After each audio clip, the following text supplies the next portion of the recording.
Oops, y'all. Sorry, I forgot I had the live going. Camel just reminded me. Bonnie wanted me to set one up, and I forgot all about it. Hey, everybody. Sorry about making you wait. Hey, Deb. Hey, Dee.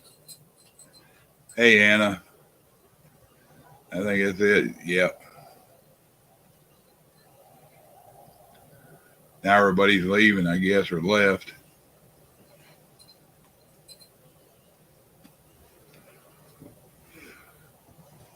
When did you set it for? Um, 9? yeah, I think so. 9 or 9:30. I didn't remember. Let's see if I can find something to put up here. I had some stuff pulled off.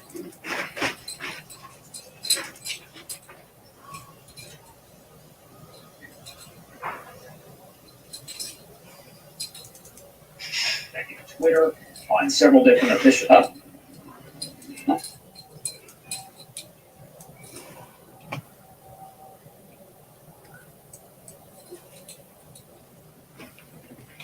Here, I got a little short video for y'all. Sorry about all that.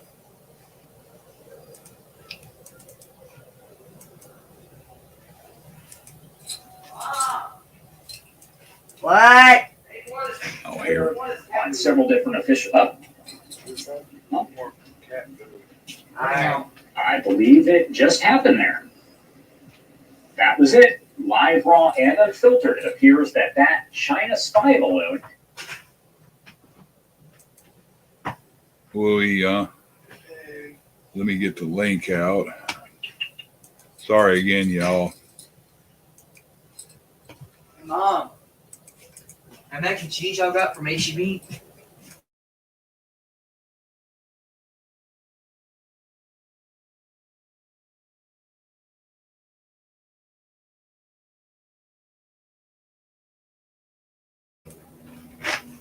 Let me get this thing over here. Oh, I'm taking a nap at lunch. Let's see.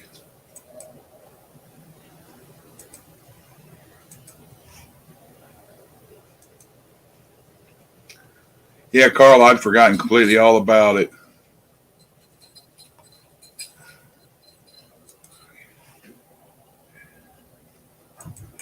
I guess Bonnie did too. I hadn't seen her in a while.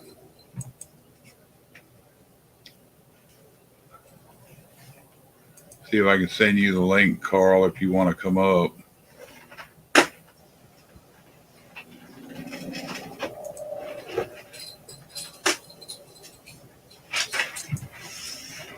I gotta go. Have a good night. Bye, love you. Love you. Bye, love you. Mom, love you too. Well, how's everybody doing? Love you. We got 17 in here now, at least. I don't know how many started off in here before Carl had to tell me. Got wrapped up watching the crazy jokes and stuff on 101 and forgot all about it. Carl, I sent you a link if you want to come up. Hey, dude. You there? Yeah, I'm Hey, here. man. Can you hear me? Yeah, I can hear you. Links out there. Anybody wants to come up? Hey, Brew. Hey, Stans. Hey, Patrick. That was funny. Oh shit, I gotta go. What? Oh, when you said that? They were laughing after you left. I forgot all about it. I got wrapped up watching all that stuff. And her now, Bonnie, she got a hold of me. I don't know what time it was. Hell, probably 3 o'clock, 2 o'clock, about starting one. She said she has no power, but she might try to come up on your panel on her phone. Bye. Yeah, I sent her the link on her Facebook. Yeah, so after you left, Link's like, well, that was funny, and that was a new one, you know, or whatever she said, and pointed out that it took somebody in chat to tell you that you had a live going.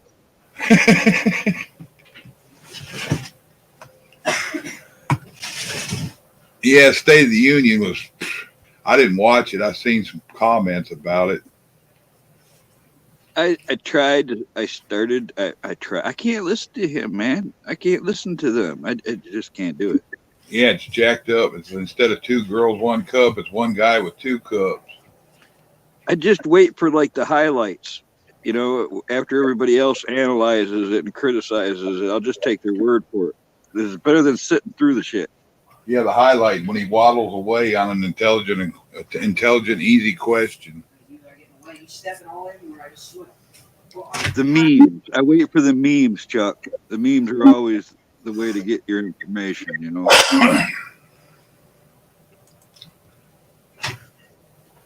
Let's see.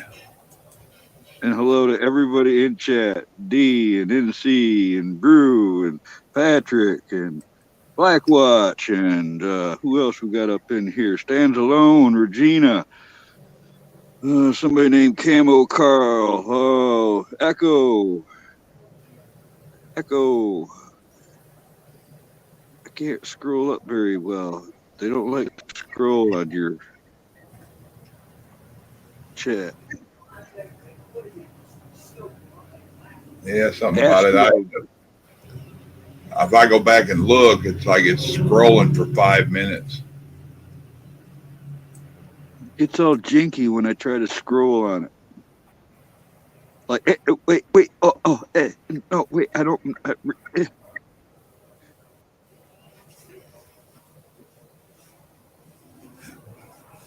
Empty chairs are a constant reminder of your crimes against humanity. FJB.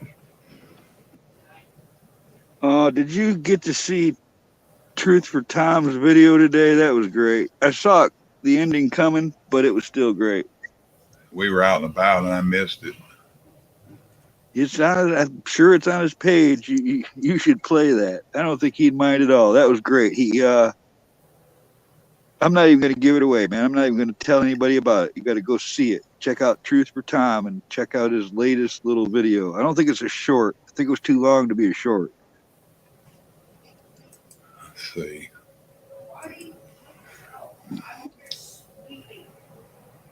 Hey, Wonky. Every time I'm trying to do something, you're sweet. Have it last one.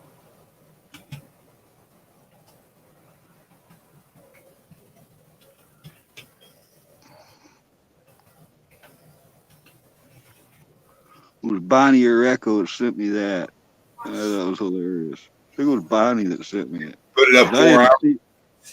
Put it up 4 hours ago. Probably so. Probably so. Let's see if I can get it up here. Got the flags on the porch. Yeah, that's the one. Yeah, talk to me while they're out there.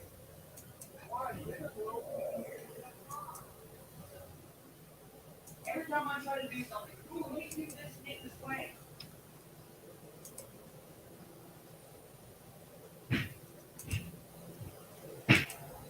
Hey everybody, Tom here. February 7, 2023. It's a nice February day here on the North Fork, fairly warm. Hey, I've had these flags up for more than 2 years now. I just kind of wanted to share this with you. You can see this one here is the original focus. And it's been up there a while. You see down there on the corner, it's all torn up and looking real bad. It's faded. It actually looks better here on the video than it does in real life. But, you know, it's been 2 years. How long can a person stay mad? I don't know. But it's the State of the Union tonight. And I think we're going to hear about how good everything's going and everything. I don't know. The flag looks terrible. tattered and ragged. You can see that looks awful. And I think it's probably fitting to go ahead and take it down now. So I thought I'd share the process with you guys, and I believe we'll leave the other one up, but I think it's time for that one to come down. So I'm gonna set you all down and run up there and do that real quick, and you just, share the ceremony with me, okay? Let's see if we can make this thing stand up.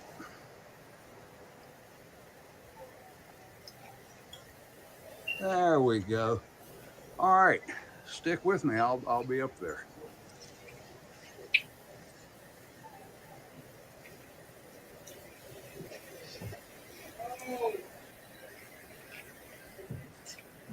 It won't take much to get this down. It's clipped up.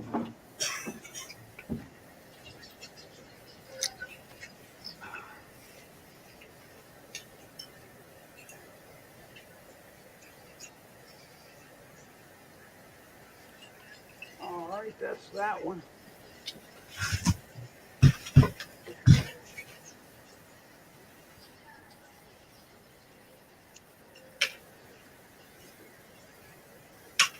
All right. And there's that one. So goodbye, old flag.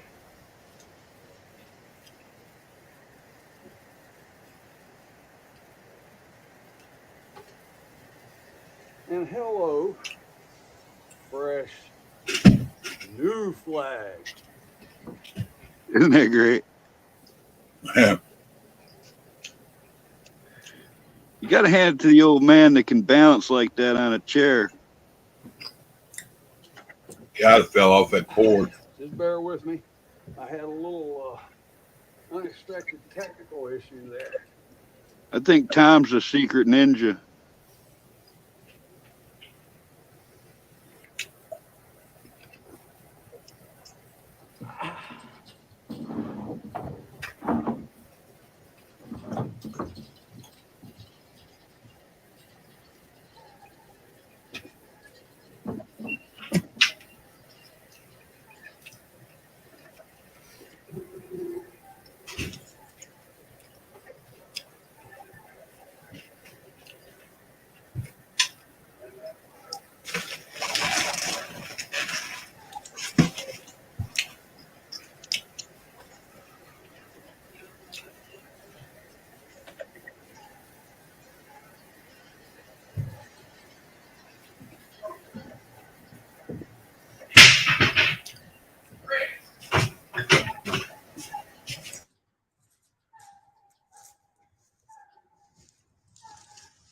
I think that's a lot more appropriate. It's nice and fresh and not torn, and we're ready. Let's go, Brandon. So long, y'all.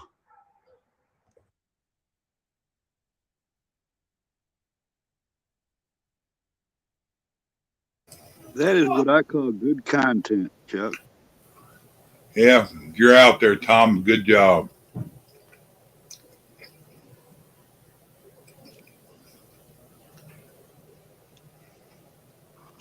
And the mules he rode in on.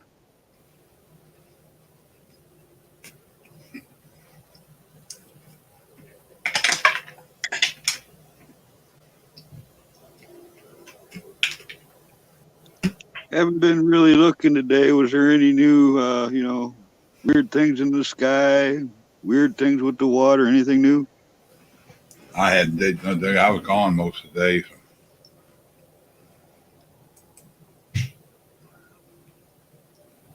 What about you, chat? See anything good? Oh, look, there's Tom. His ears must have been ringing. Good job, Tom.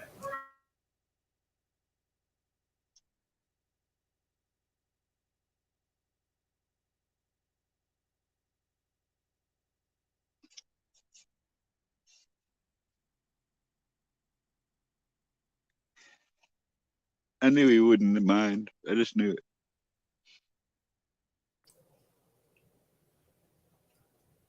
Yeah, good job, man.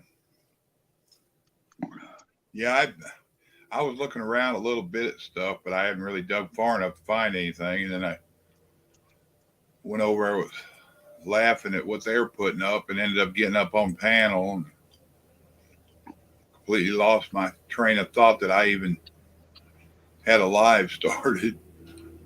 That one, I'm going to remember that one, Chuck. That was funny. Oh, shit, I got to go.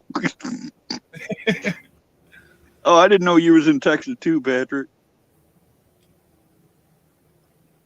Boy, a lot of those communities in Texas.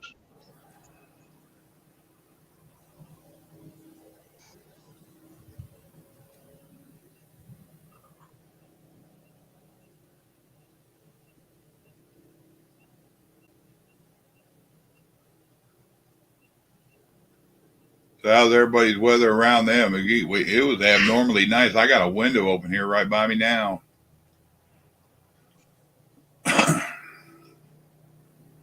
Yeah, it warmed up a lot here. I had to do some alterations. All my snowbanks were melting away, so I had to set up and plug in my refrigerator.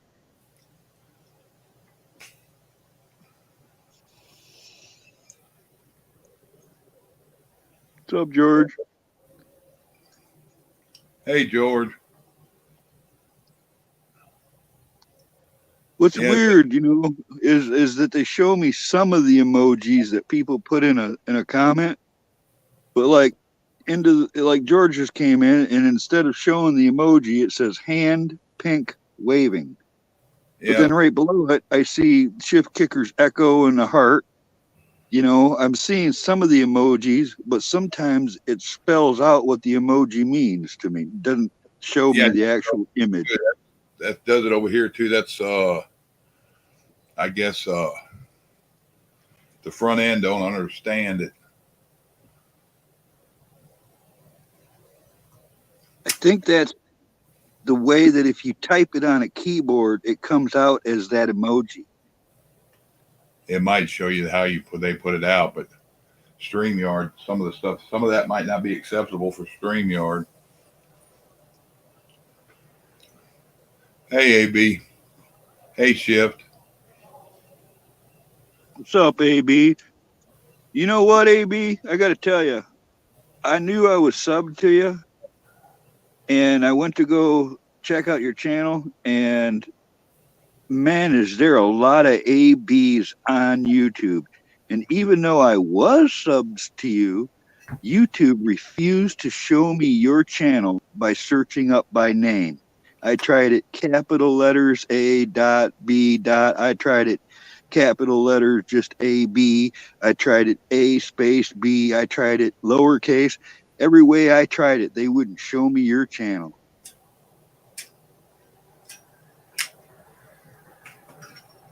Top secret info. It's just weird. This is a weird platform sometimes, Chuck. The bullshit they do, and it just surprised me. A lot of these places, I thought they were supposed to be there to be a money maker.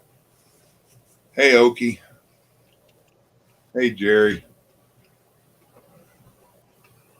Let's see. I missed somebody a minute ago. I'm trying to remember who it was. I figured you probably were, AB. Hey, D. I don't know if I said your name earlier. Hey, Schedule. That's who it is.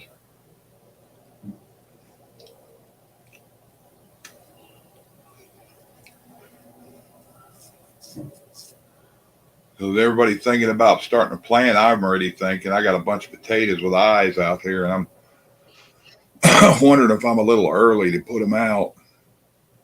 It's a trick. It's a trap, man. Especially here. I know what it's saying over. Thinking about building and then putting plastic over the raised beds, and have it where to cover up. And if I have to, I'll put a stick in the middle of it, have it where it's kind of like a circus tent over it, and then just put a light out there. And if it gets cold, turn that light on. Yep, that's the way. Yep, that's a safer way. What's up, Okie Khan? Hey, Hick. Hey, Hick Gale.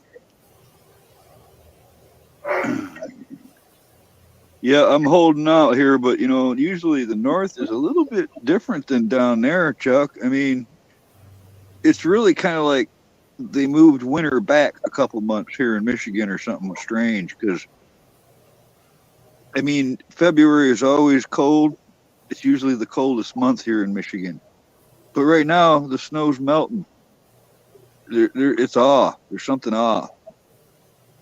Yes, Winter Dan. used to start. Oh, sorry, Sorry. man. I No, still got a piece growing from last year. I was going to tell him.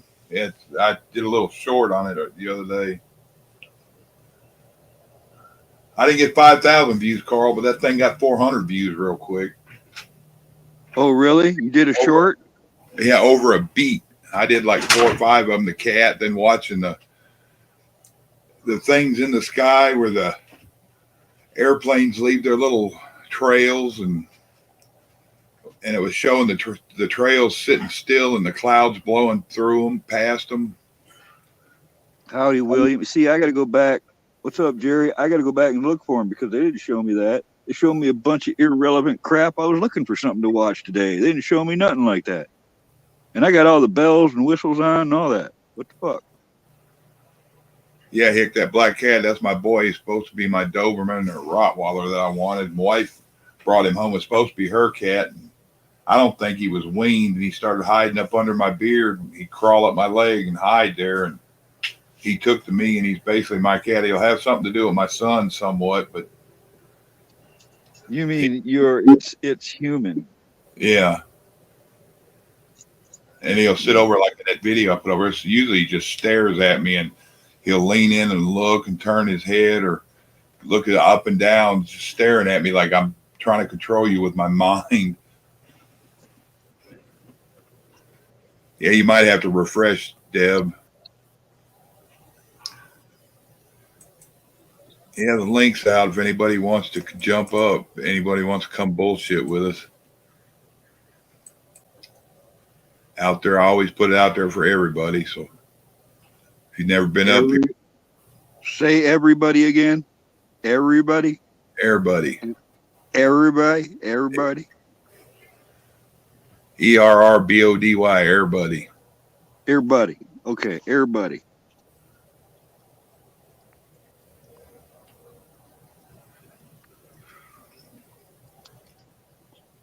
That's kind of like mom and them and over yonder and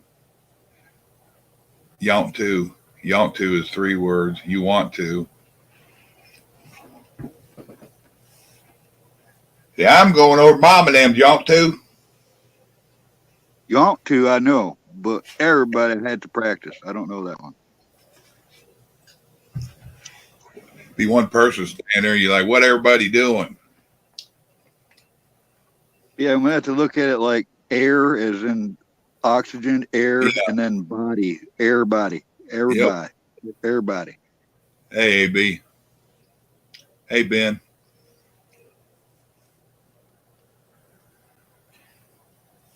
Carl's learning hick slang.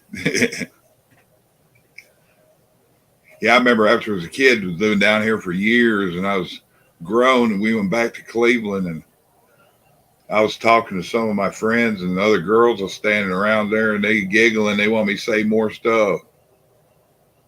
Say something else. I dig hearing all the different accents and stuff. It's like, especially like the New Jersey ones. You know that I like that little limerick. It's a 23 doity black boys sitting on a coib, choiping and boiping and eating doity worms. Yep. You know. Or the Boston, the car. Yeah, the lobster and the car and yeah, and then you got like, don't you know, and Yeah. hey, Wisconsin. Hey, AB. He's working and now. like down there where D is at, they got their whole language too, like totally, dude, Hey, Indy. What's up, Andy? You working, AB?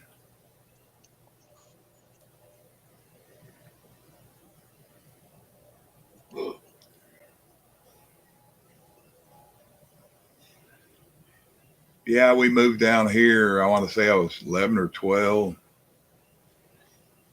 And we moved back up there. I was 18 or 19. My dad and them, and I went with them. I met Vicky, and we got married, and they said something about coming back, so we come back down here with them. They said stay with them as long as we wanted. Well, we got our first critical review of the State of the Union address from Indy. Did you see that? What's up, man? Hey, And I quote, "What a pile of brown thing with eyes on it."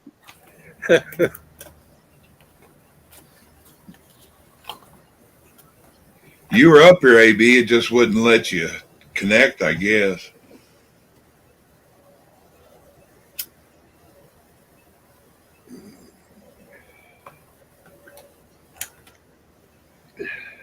Yeah, Taterhead, we'll see the memes tomorrow. I've seen a few of them today already. That's the real news.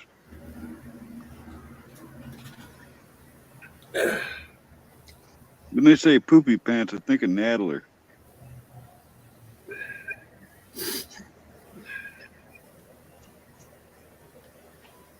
yeah, Nadler and Schumer are such dirt bags.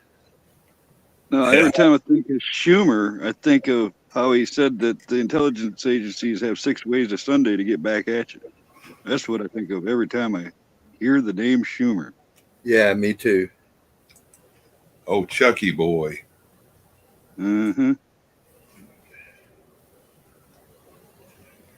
Yeah, it says low temps tomorrow plummeting. Let's see, what's it going to be tomorrow? 63 out here right now. 71 to 38 and 71-40 Thursday.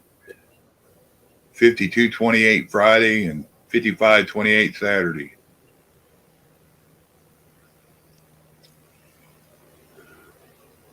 Older than dirt, huh? Yeah, AKA Pat. How long does it take to make dirt, anyways? Oh man, a long time.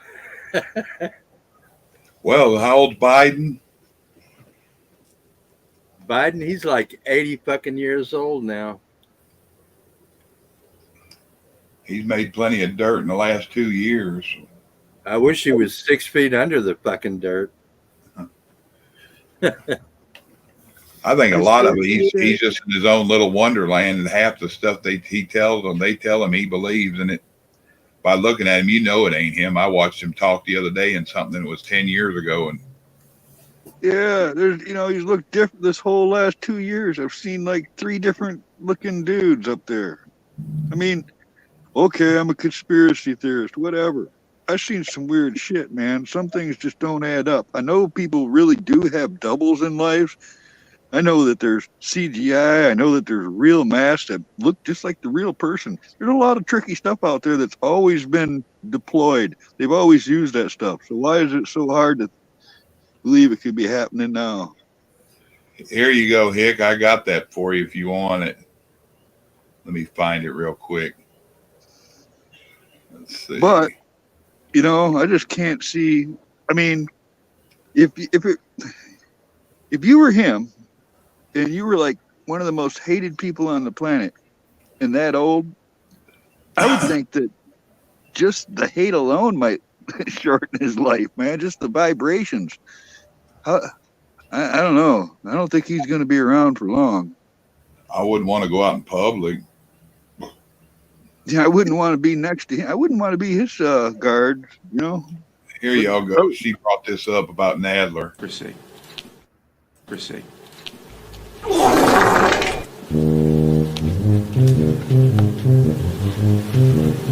As I bring on I Congresswoman missed it Maloney, because I was on want chat. to It took join that the long to distinguished get back chairman to in the panel to see acknowledging what you legislation. Hard to walk with a pants load, huh? What a dumpy little old bastard, man. Makes me think of Penguin when Danny DeVito did him. Yeah. At least Danny DeVito's, not so damn ugly. Hey, Gina. I think that too, Okie Con. He's just a puppet. He's not ever been in control of anything except crime. Big guy gets 10%. Yep. Only it's probably more like 50%. You know, that's what I was thinking too when I first heard that is, you know, the big guy usually gets more than 10%. So he's probably really not even the big guy. The big guy gives out a 10%. That's about it. Yeah.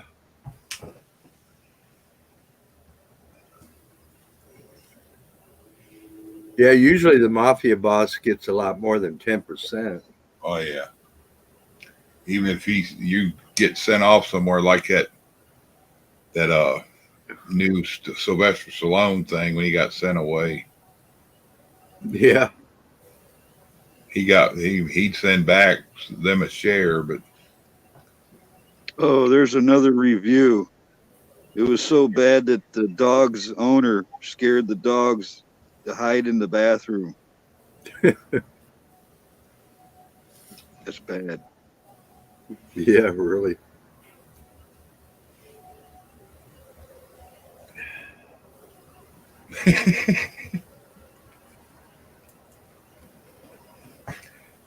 yeah, it's bad when you get pissed off enough you scare your dogs. Yeah, because really nobody knows you better than your own dog. And I don't know about Schwab either. I think it's more them long foreheaded upper 1%ers, the childs and stuff. The rest of them are their offspring or family, but they're the original Khazar bars.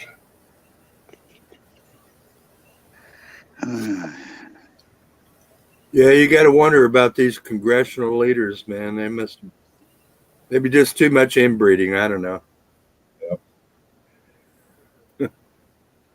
Jacob Child, their family lineage, all them people for BlackRock and all them, that's all lineage all the way back to Jesus flipping the moneylender tables over. Those were some of them. Yeah. Benji, are you talking about Trainwreck? Yeah, I keep forgetting about it, but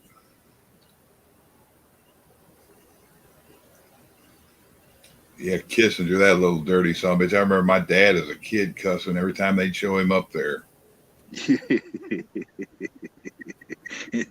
Nobody liked Kissinger even back then, man. He was a creepy dude. And even Dad saying about Nixon, he didn't do nothing none of the rest of them do, and he probably didn't even do it. They're just don't like what he's doing. Well, Benji, that's some bullshit right there. The world is so full of fake news, fake this, fake that. We don't need no more of that in our lives. I mean, that shit's disappointing.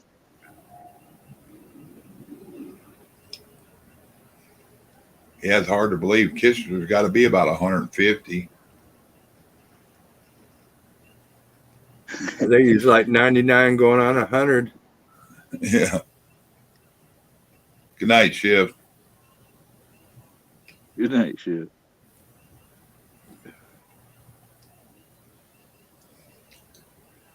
But true to form, he's all in with going to the last man in Ukraine.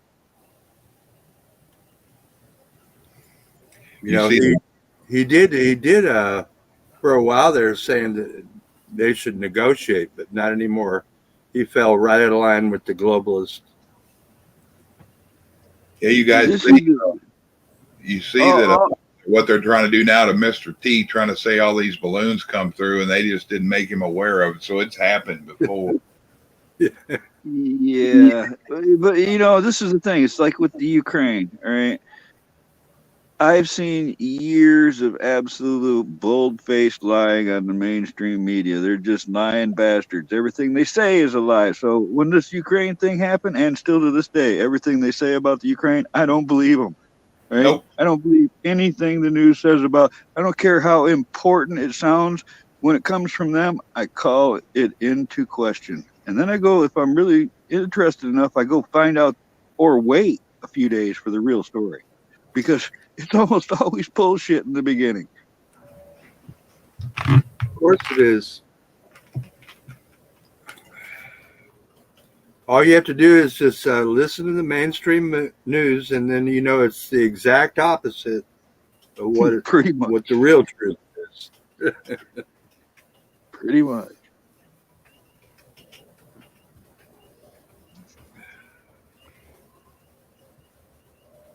Hell, I see somebody. There it is.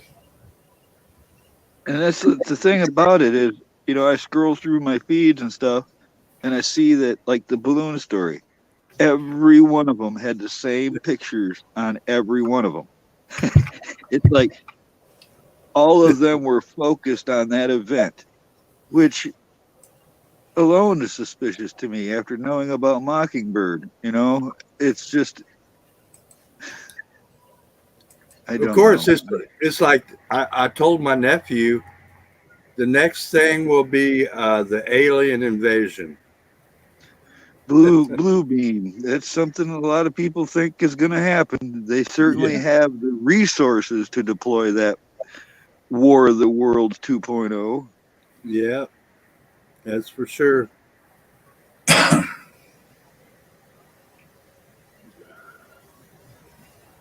And it's easy to see how many people fell for War of the Worlds the first time. Yeah, I used to listen to the old original War of the Worlds album when I was a kid. When it was first broadcast, Well, they came out with an Yeah. LP, you they put know. the pen. Yeah, and Right, it was right. actually pretty good. But I mean, when it was first broadcast over the radio, there was no warning that, oh, we're going to do this. Scared Yeah. the shit out of people. It was so believable. People fell, you know, hook, line, and sinker for that. Oh yeah, shows how gullible people are, man. It really does. And there's been a bunch of social experiments like that in the world that's proven it.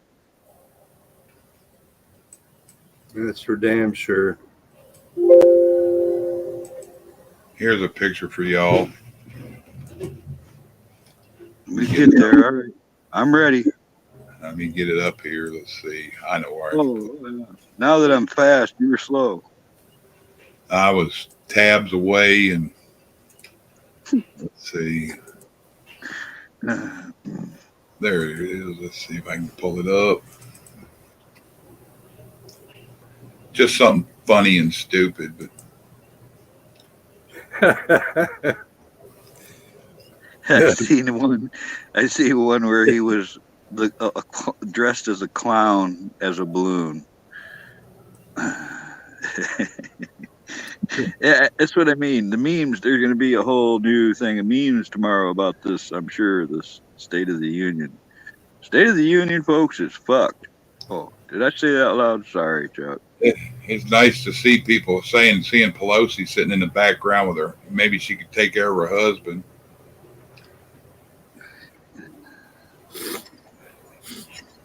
Yeah, there was more. They're wading through more bullshit when they were clapping for Biden, and you know, you can imagine. It's just disgusting. You know, they stand up like fucking seals. Hey! You know, fucking idiots, man. I mean, of course, they're just playing a role, you know. Yeah. So I What's can up, Polaris? understand that. Meat puppet. Yeah. Ain't seen you around in a while, Polarin. Hey, Polarin.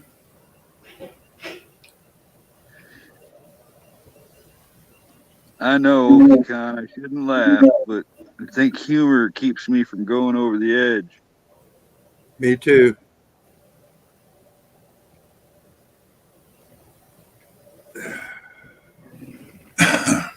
Yeah, you got to have a sense of humor. That's for sure.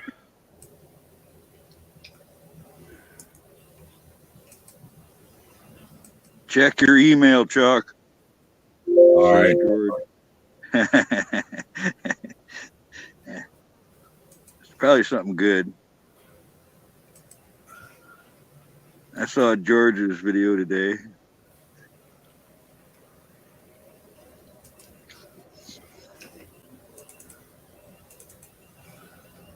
The thing about George's videos is you can't really like it because it's so disturbing in one way, but it's good to know the information. But man, some of that stuff is mood changer.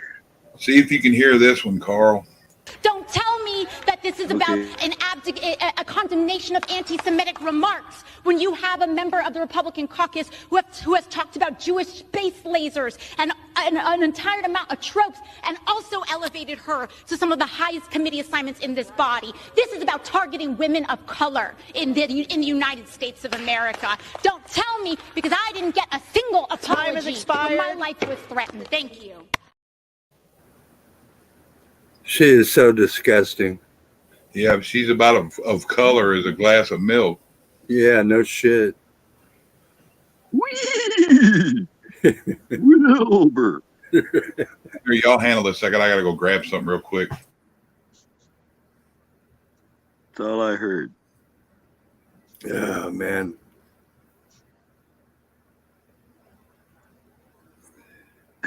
Jerry, I know, right?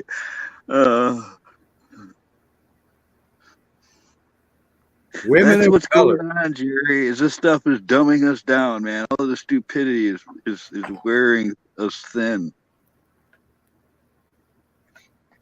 Well, if she's a woman of color, then about a quarter of my family is all color too. You know, lots of brown people. You know, I don't even pay attention to that. That doesn't matter to me at all. It matters more to me what's under that skin. yeah, exactly. What's their true grit? That's what I want to fucking know. Yeah, and what Oki Khan just said, she's a commie. I mean,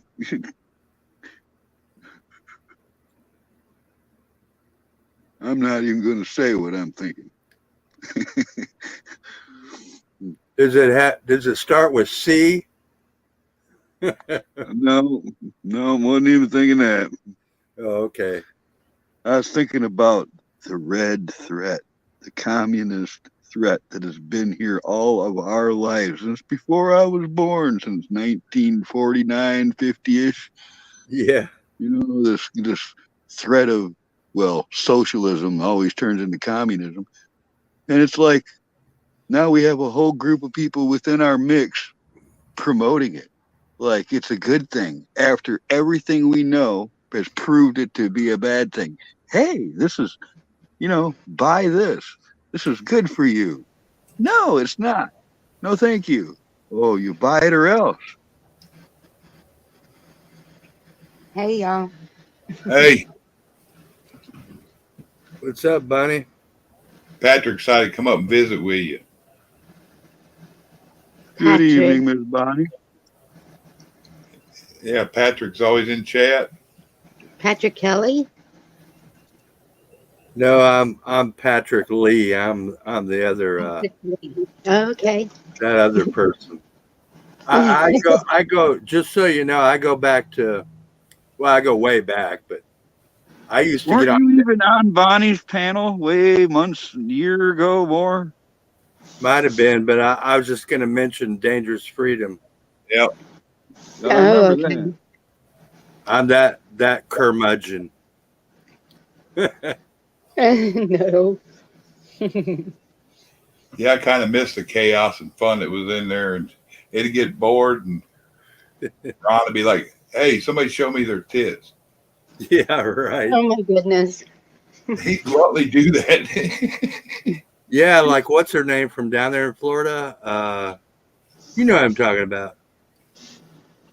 I think she had kind of long reddish hair. She was from down there in Florida somewhere. God damn it, I can't remember her name. It's not Crystal, is it? No, not Crystal. Okay. You talking about do stuff with Nikki? Nikki, that's it. God damn it.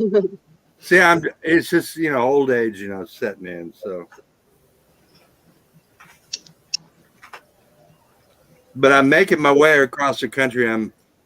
My nephew's down in San Antonio, Texas. I'm here in Canton right now, and I'm gonna head down I-35, going south and meet up with him about halfway. And he's gonna meet up with me around sometime in March, and we're gonna get our shit together, and I bought a 5-acre parcel out in New Mexico, in the northwest corner, right out in the middle of Navajo territory. Oh no. That's So we're kind of a gonna be little out- bit of a coincidence, Patrick, because I've got a little slice of property in New Mexico. It's not worth nothing. It's south of Deming, near the border. Yeah, I know where it is. It was given to me years ago, but it was in the family since the 50s or something. It just got passed down to me. Yeah, It ain't worth nothing. Yeah, Deb, sorry I about bought that. it. Oh, that's okay. I also bought a 2-acre parcel out in Concho, Arizona, but I think the 5-acre parcel is going to be better because not just because it's bigger, but because it's even more remote than Concho. Maybe There's no water nowhere near mine. maybe you're lucky. I've accessed some of the old mining areas. Well, Yeah, your nephew's pretty There's close to me. there's a water well that's real close to where, and it's free, like maybe a mile away from my property. So we'll be able to get water there until we get some water catchment going. Sorry. Did they fix your internet, Bonnie? Not totally. It's flashing, but I can't see chat when I'm on my phone. I came up on my phone. So hello, chat. I can't see y'all. Yeah, Deb, I used to get on there. I was Monkey Bone, and then I went as Chuck C for a while, and that's when I added Occam's Razor. Well, I remember Patrick actually from way back too, a couple years ago at least, on Dangerous Freedom. Yeah, He was back there when it was a lot of people there. Yeah, I remember your picture there, Carl. So Patrick, you live in Canton, Texas? no, I'm in the RV right now. I got a motorhome. Oh, okay. Yeah, I'm gonna be heading out to New Mexico here in just a few weeks. I And have some relatives. I'm I'm taking sorry. my nephew. That's okay. I'm taking my nephew with me because he's a builder, and I don't There you know go. hardly jack shit about building. I mean, other than the grunt part of it, So, I mean, he knows everything. He knows framing, carpentry, electrical, plumbing, you name it. He can fucking do it. Yeah. So you're up at wish the I had- northwest.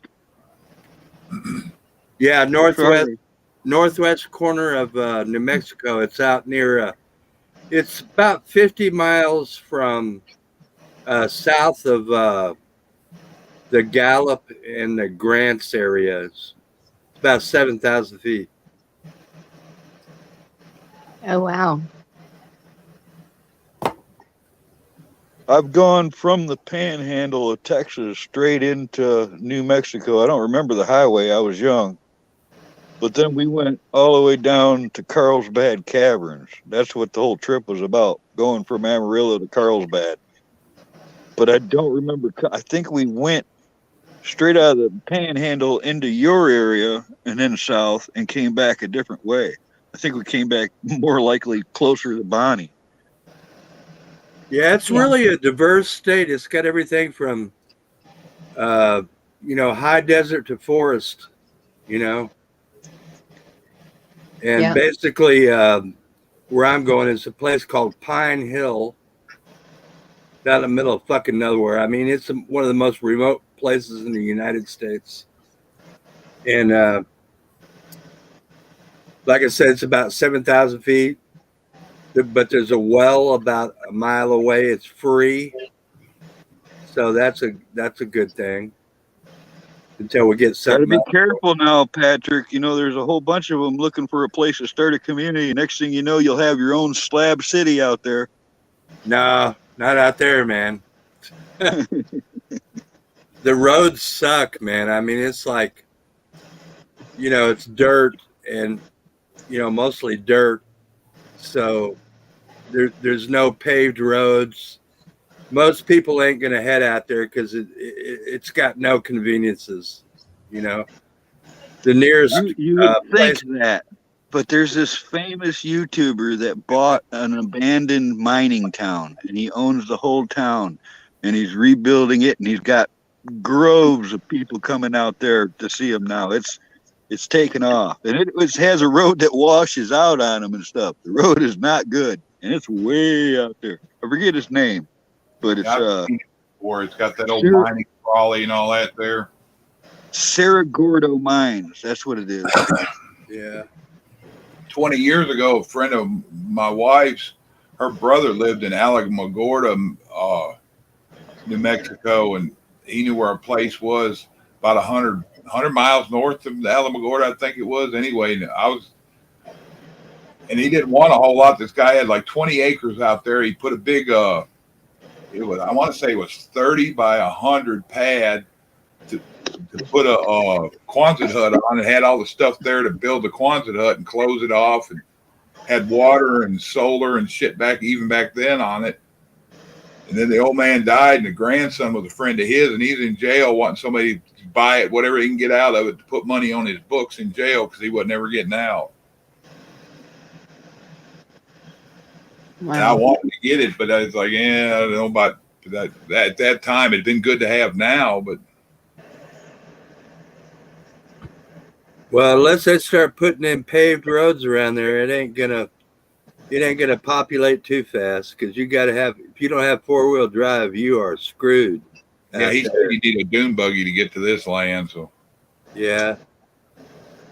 I mean, you know, people are already bitching out there that they don't have fucking paved roads, but the hardcore people out there are saying we don't want paved roads. I don't want to be around it. I want to be. It takes 45 minutes to find a gas station that far out. Yeah, Are exactly. you kidding? In these days, I wouldn't mind a moat. Yeah, Yeah. No shit. Get some tomorrow up here. But I always liked the idea of building a house in a Quonset hut. Yeah, we're just gonna build something real simple because they don't like it when people come out there and they try to build anything, you know, like bigger than like a, you know, basically a shed, you know. But I know when my nephew builds it, it'll be built like a brick shit house. Yeah. Those He's been doing Quonset that huts, shit for 20 years. at the end of World War II, those Quonset huts hit the surplus market and were sold by the thousands to farmers all over the country. And even here in Michigan, I'll still see the old Army surplus Quonset huts standing strong. Anything that you store in those things, it'll preserve it. Those are great buildings, Chuck. Yeah, I've seen some guys doing it here lately. They were buying them on property that had concrete floors. First thing they did before they even started building, they went in and sprayed the inside of it with that damn foam insulation. Yeah, I've seen that done too. The military would build a wood interior with insulation, and they'd add windows and stuff. They use them for barracks and stuff, whereas certain parts of it would have wood lining where it'd give you places to, you know, attach walls and dividers and stuff. Yeah, I went to elementary school in a Quonset hut in the Philippines. Oh, right on. Yeah, it was pretty cool, man. Except the girls freaked out when they saw a big old rat running across the rafters. I think them things are pretty sturdy even in tornado places. Oh yeah. Yeah, it would be a, you know, wind resistant design compared to a square building for sure. Yeah, got that right. Hey, Cindy.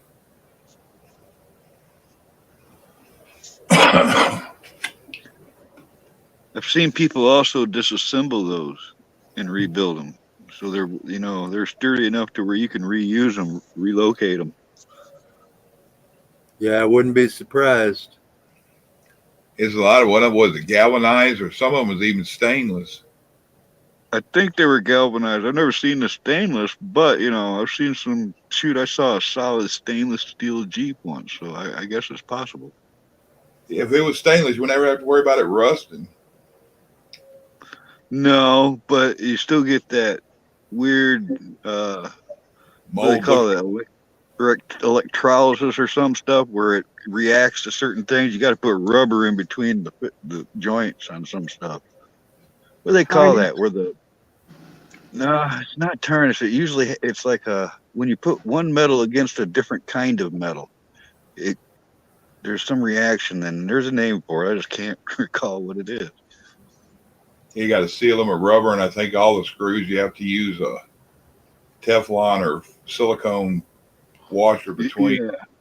Yeah, something to separate the metals if they're different kind of metal. If it's the same kind of metal, you're gold. That'd be expensive just buying stainless screws to put them together, or bolts. Stainless steel is not cheap. I did most of my stuff in stainless steel. I've got that military radio rack system, and they're usually assembled in the back of a truck in one way, but I took it apart and I put it together in different ways with stainless steel bolts, because it's an all aluminum, sectional system, and having all stainless on there keeps it from getting brown. Yeah. Michigan rack, as it's when a vehicle rusts out around here, they just call it weight reduction.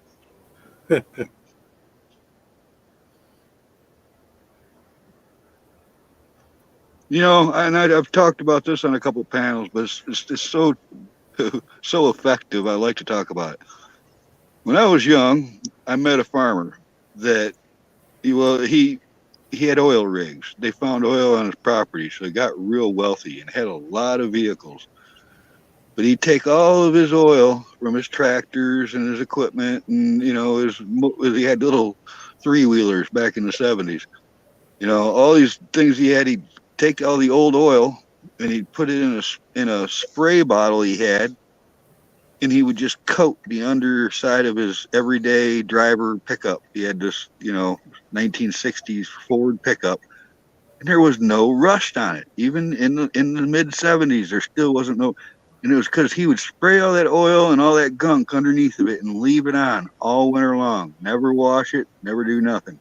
Come spring, he'd get up under there with a power washer, and I watched it happen. He'd spray all that clumps of nasty whatever it was out of there, and it would be like new.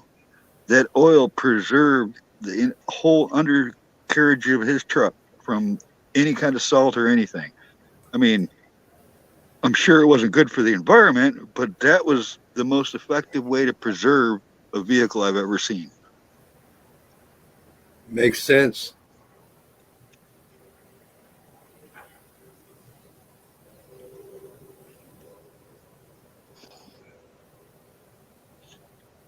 Did I lose somebody? No, it just gets quiet now and then.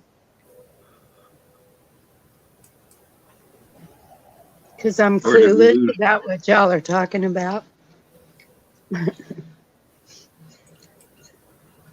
I'm trying to look at this email George sent, and it's not letting me see it. Have you ever noticed that if you're signed into your YouTube, watching YouTube on your phone, but somebody sends you a YouTube link in your messenger and you click on it, you have to sign in to like or comment or anything? It's like opening up an entirely separate YouTube account. Huh. Yeah, I Nobody got else- that on my phone too. Okay, I was going to say, are you kidding? I'm the only one? Most of the time when somebody sends me something, I look at the title and have to search it up. That's how I found out I couldn't find AB's channel because somebody sent me a link of his to watch, and I went to go find it, and I couldn't find it, even though I was subbed to him. Yep. That's the way a lot of them are. That's the way it is with Chuck's a lot of the time. I was on Chuck's a long time ago. I was on his panel for like an hour, and then I got a notice that Chuck went live. Yeah, Mhm. that's happened to me before. Oh, I went live. Yep. Go YouTube.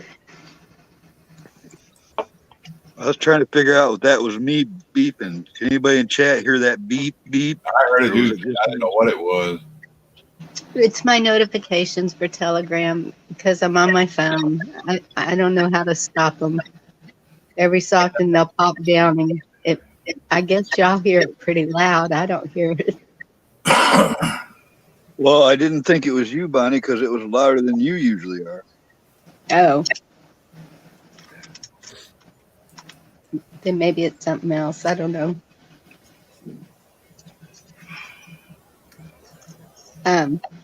But we're having a baby. She's going at 5 a.m. and get induced. Congratulations, Grandma. So I'm all excited. Congrats, Bonnie. I hope it all goes well. That experience is a trip. Yeah. The way the hospitals are, so her husband's going with her, but he's just going to stay up there till she comes home. Congrats, and have my prayers because that baby being born in this era. I know it.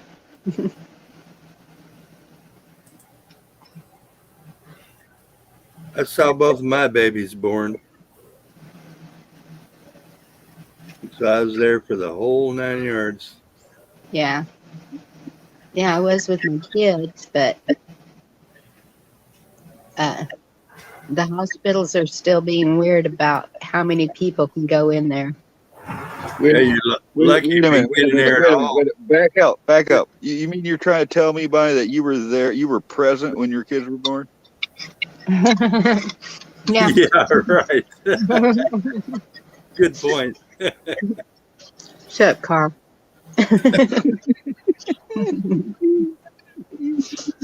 I tell you what, my respect goes out to women for giving birth. Man, that's some rough shit there, man. Oh, it's not that bad. Yeah, maybe. I guess I don't know. You know, I've never given birth, so I wouldn't know. All I know is if there was something live gonna rip out of my crotch, just shoot me now. Put me on my misery. They say it's about as rough as when a man has a runny nose. You know how we act up. Yeah. Well, and I can't picture a man going through that. Just watching them in the simulator tests is so flipping hilarious I'd rather die. because they can't even handle getting to the like the very first half of it, much less going into labor. Yeah. It My gets first pretty child, intense. my first child took over 12 hours to Well, come on out.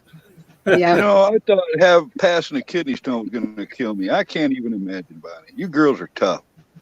They say giving birth Amen to that. They say giving birth like 100 times worse than kidney stone. Yeah, I could see that. Maybe. I don't Wyatt, know. Wyatt, I was a teenager alone at home when that shit happened. I didn't know what was going on. And then it was like tink, tink, tink in the toilet. I was like, what the? I was in school when it happened. I had to call Dad, and he had to come get me. Remember that? First and last time I ever had a kidney stone. Yeah, I got a stupid ass thing. You talk about my projected energy use is going to be 67% higher than last year, and we ain't had near the cold. I got a gas heater in the front and back that run off natural gas. The furnace is set at like 62 or 64. And most lights and shit are always off. I've got lights on in here, but the majority of the lights I got in here are these little low use LED or fluorescents. Yeah. Here it is again. Beep, beep, beep. Yeah, another good Definitely. reason for going off grid. You know, you're gonna have what I'm gonna have is not only solar, but I'm gonna have go old school and get a fireplace, a stove, and you know, man, when you get a stove and then you're good to go. Chuck, Yeah. 3 years ago, our electric bill went way high, and I see no reason for it. And at first calls, they didn't explain any of it to me.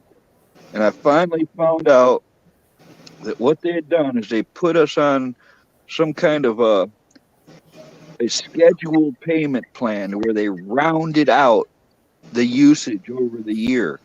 So what it was is they had taken like $680 more than we had used, billing us because they said that we were going to use that much in the future. And I was like, no. You owe me $680. I want it right now. And I made them pay me back that money that they were, because I mean, they didn't even ask me. They didn't even tell me they were putting me on some kind of a, an automated system thing. They just did it. Yeah, my electric bill's been going up about $20 a month, and nothing changes. Nothing in the house has changed. It's just they keep going up every month. Well, what he said about projected usage, that rung that memory bell right there. That's because they put that stupid ass smart meter out there. Sign of the times, folks. Do they look different than the regular meter? I'll have to make a video of it and put it up there to show y'all. Yeah, smart meter's got a digital readout on it. I had a digital one before, but I'm not sure if it was a smart meter. But they cranked up and charged me 2 months in a row $600 Jesus. just because I think they found out that I wrapped foil around it.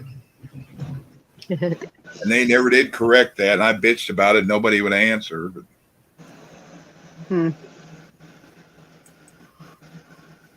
Good reason to get out of Babylon. yep. I'm hunting. Just saying. I'm trying, but keep getting blocked.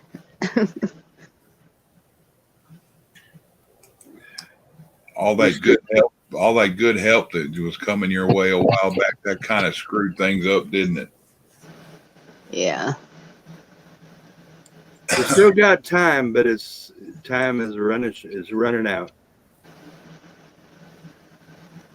I really thought all the shit was going to go down a couple years back, but I got lucky, I guess. Maybe the good Lord's watching over me. I don't know. I don't know why. Because he loves you.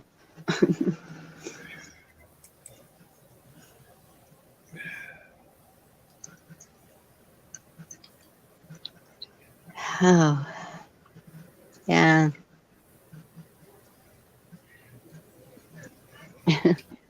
Yeah, Damn rain's still hanging in here. It's not, the thunderstorms are over with, but it's still raining outside here. Now I've been having rain today too. Today and tomorrow. Where are you at, Bonnie? I'm between you and San Antonio. Oh, okay. I know San Antonio. I was raised mostly in San Antonio. I was until I was 13. Whereabouts? Universal City, right on the edge of San Okay. Antonio, basically. Except back when I grew up there, back in the Mayberry days, it was like, one horse town. Yeah, and it was on the outskirts, and now it's all grown into it. Yeah. Now it I only grew takes 5 minutes to get to the edge of town instead of 20 minutes or Yeah, 30 minutes. I grew up on the south side, around Gully. I'm stepping away. I'm gonna do a video of what that meter looks like. Okay. Around what, Bonnie? McCreeless Mall. Oh, yeah. Okay. Yeah, around in there. Yeah, I know San Antonio like the back of my hand. I was a pool man for like 12 years. So I went to every side of town and all around the edges, you know, Yeah. as far out as Helotes. Oh, okay. So Wow. I've been all over that damn town, man. Now it's grown up so big, it's a goddamn zoo. It is. I went down there just a couple of years ago, back when my wife was, you know, getting ready to pass. And I'm so sorry. oh, that's okay. It's over now, but the blessing, really. She was really sick, bedridden, and all that stuff. But anyway, I drove my motorhome down there after we sold our house in Vegas. Drove all the way from Vegas down to San Antonio, and I was in shock how much San Antonio had grown. Yeah. It's just crazy. Well, it's horrible now with the new traffic walking through, Yeah.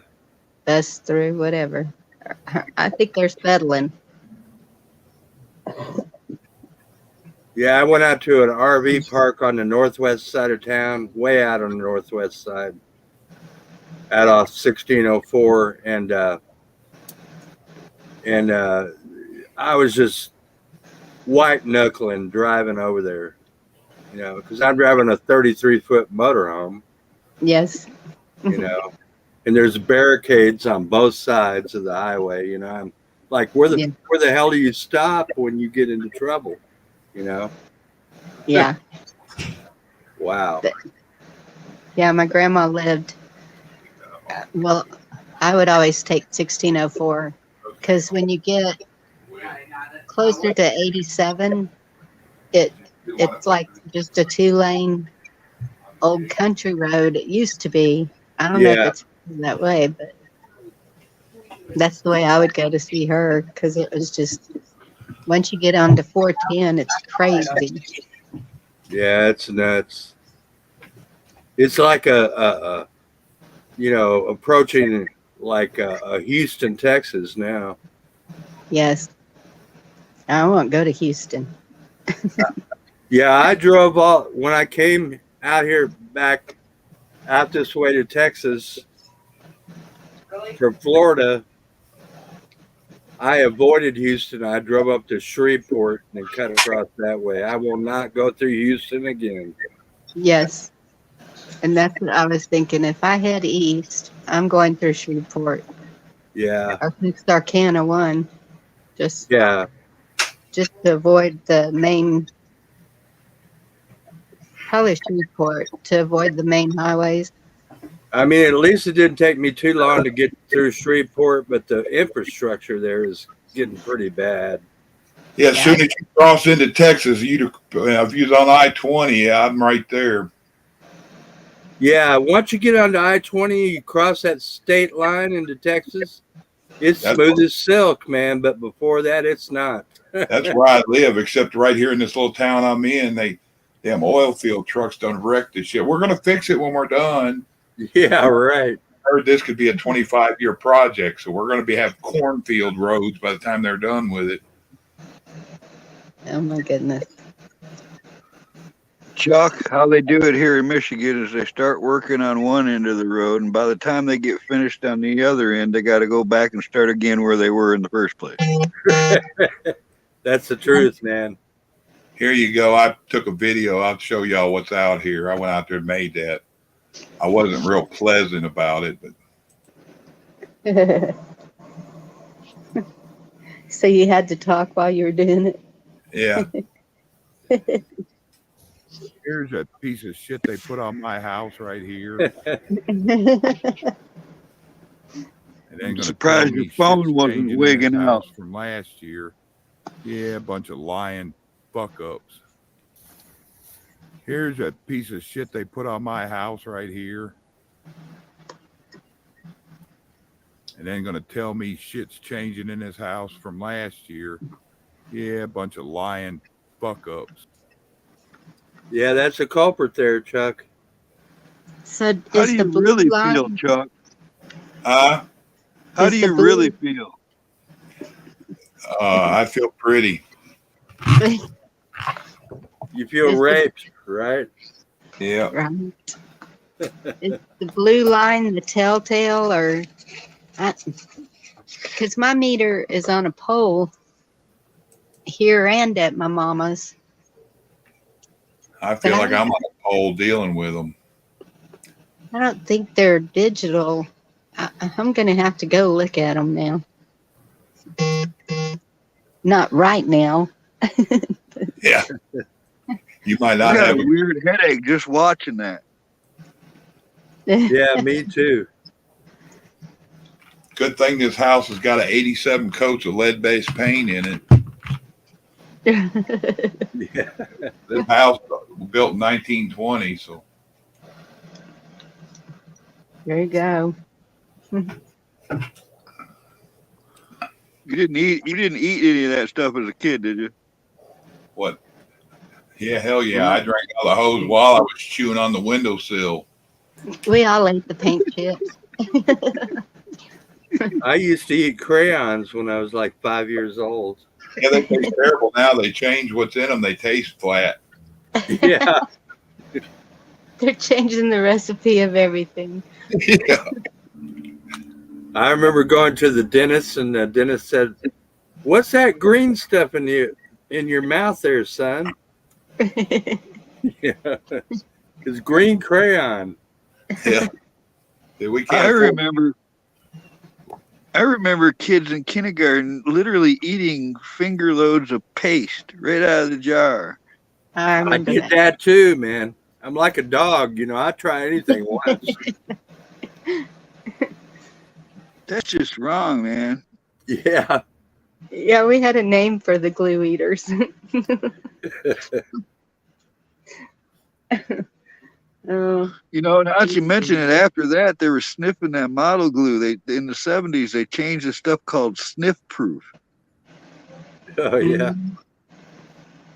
Some sucky ass orange smelling stuff that melted your plastic. It didn't glue it together. They took away the good glue because of people huffing it. it's amazing what people will do to get high. I can remember in San Antonio, them standing behind the city buses to breathe the exhaust. And Oh man, I mean, God, you just want to die. I mean, Yeah. is that what you're doing? Well, everything else, that's what meth is, a bunch of toxic chemicals thrown together. And Yeah. All right, I can top that one, Bonnie. I saw a video of a guy got caught screwing a tailpipe of a car on video, and when he got caught, he pulled up his pants and ran away. He literally fucked this car, huh? There's a video out there. I'm not making it up. I saw it just like within the last year or something. That's just flat weird. I mean, look at the world, man. I mean, do y'all remember somebody- that show where they had people that ate things and they couldn't control themselves? are you Like talking about that Fear one- Factor? No. Oh, I can't remember the name of it. Maybe somebody in chat can help out. But one of the girls, she was eating the plaster off the walls. She started with just a little speck, and then it ended up she had like this big old hole in the plaster of the wall. She just kept eating it, and then when it was just creepy, weird crap like that. And I was like, Now that you mentioned that, I have heard of some like eating disorder where people eat things like that uncontrollably. Yeah, a lot of it's pregnant women. They get cravings. I've seen them eat cigarette butts and chew on the try to eat the straws and. no. I think I saw X-rays of somebody with their stomach full of nails or something once. And so this mind thing, it's not anything new. And those are the people that should have been in the hospitals, I think, the mental hospitals. I just cannot imagine. I've had 6 kids. I never wanted to eat a cigarette butt or a wall or. All right, well, here you're onto something there that is real. I mean, Bonnie, the mental institutions all worldwide, they were really not always good places. In fact, they were sometimes very evil places. But something happened not so long ago. I think it finalized in 2009 in Michigan, but it was finalized in different areas at different times, and it was called deinstitutionalization, where they closed all the mental institutions all around the world, one by one, and then put all of the people that were there in those places under a state or federal care, or under the country's care that they were in, and put them in housing and stuff to where the taxpayer money or whatever paid for their existence. And they had kids, and it was like they had a whole genre of people that they kept out of society. They just introduced to society quietly without anybody putting up any fuss about it, And I'm not saying it was wrong or right or whatever, but it did happen, and I think that we do see the results of some of that. I mean, like in 2016 when he won, I saw this, I think it was a gal on the streets dressed up in weird clothing and then had makeup on, but she had tin cans tied to her, like with 3-4 foot strings or something. So while she was screaming at the top of her lungs and shaking her body, all these cans were whipping around, beating her. Yeah. What the heck? Yeah. And I thought, oh my God, some of these people really are crazy. Yeah. We're in trouble. Well, I think we're seeing that pretty clear, aren't we? Yes. Well, we got what is it? LGBTQRSPUTWXYZ.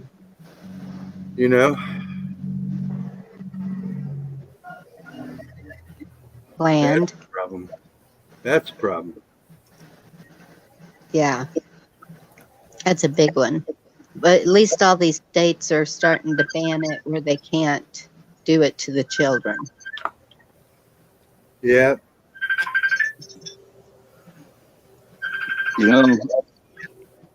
Somebody's ringing like the old style phone. That's why it's Facebook thing, phone, whatever, Facebook call. I was going to say, I think that's Chuck. But if y'all just heard that noise again, that was my telegram. That's what y'all keep hearing.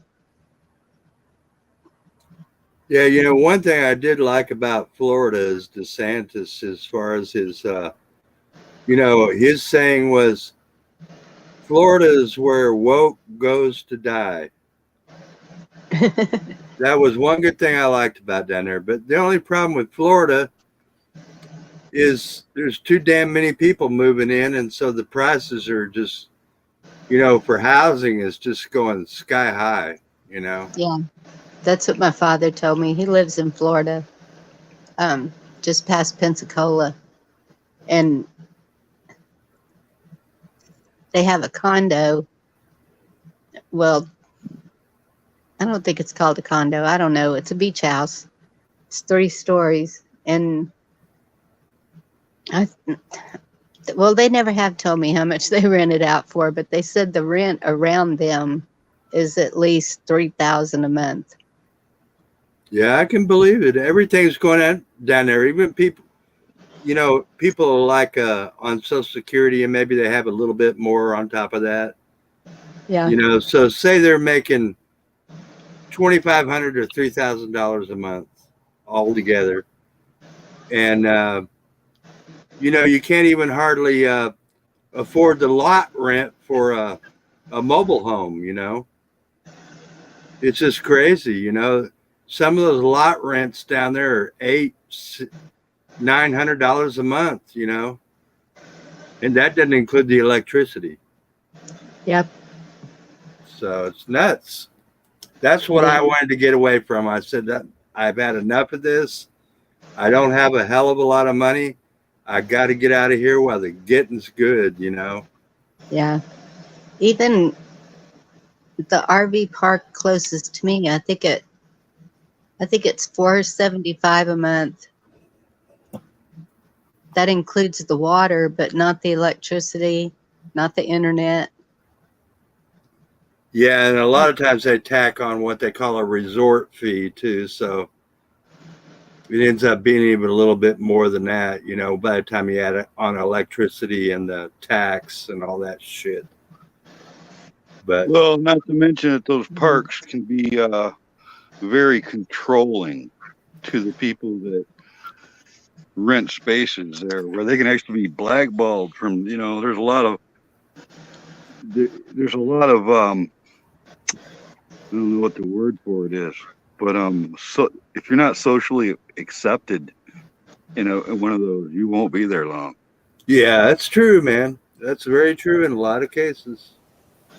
But yeah, a lot of people in Florida are just getting outpriced. You know, there's so much money coming from like the Northeast and elsewhere, northern part. Yeah, That's what happened here when California started moving in, because our median rent was like, I don't know, about $400 a month, and now it's $1,500 to $2,000 a month. Wow. I mean, just in a couple of years, it jumped that high, and so the locals are really upset because it's running them out where they've lived here for hundreds of years, and you know, the huge families, like I'm just really surprised at the people that we're losing in this area. Yeah, people think they can get a damn lot, an acre lot somewhere, and have a well, luck out maybe and have everything there. But hell, you can get an acre lot for 20 grand, and your note would be $250 a month, and that's your shit. And see, that's why I keep on about the parents keeping their kids, because that's the ones that are having the problem. If the parents just had a house in town and you know, no acreage or anything, I guess I can see where it would get kind of hard to keep their kids and grandkids and keep on in that one little house. But if they had property, keep the kids there, because what's happening is those kids are the ones having to move out and pay that $2,000 a month rent. And even the pay here, it just doesn't work out. So then they're moving a whole bunch of other kids in with them that can cause issues also. It's just, I just think that this is all by design, every bit of it. Yeah, you look in places like the Texas Hill Country, where I really wanted to buy some land. That's where I'm at. But it's just crazy. I mean, like 1 acre lots for $100,000. You know what I paid for my 5 acre lot? Under $10,000. Yeah. And I know there's places like that in other states, but I think, well, it's probably gone up now, but I know the last time I checked, it was $10,000 an acre. And some of the So that's another thing they're doing. They're starting these subdivisions. Any ranchers that they can buy up their ranches, then they'll chop it up and turn it into a subdivision. But they're making them like 10 to 20 acre lots in these subdivisions, so that's not too bad. You're not right up against somebody. But Damn. It's crazy, ain't it? My friend, his dad sold his dairy. And it's been back, you remember when they had the gas boom where all these people got rich off of land because of royalties? yes, Especially in Louisiana. He sold it right before all that happened, and he thought he got money off it. And I forget how many 100 acres he had out there. And he ended up selling to the person that got it, and ended up finding out later it was a person in politics in Louisiana that was behind it and knew what was coming. yeah, And Bonnie, I think it all is engineered. I think this is all, it's like everything they do does not benefit us. In fact, it either thwarts us or works Yes. against us in the end. it's to destroy. It's to destroy the family units. It's to destroy the economy. It's to destroy the Whole country.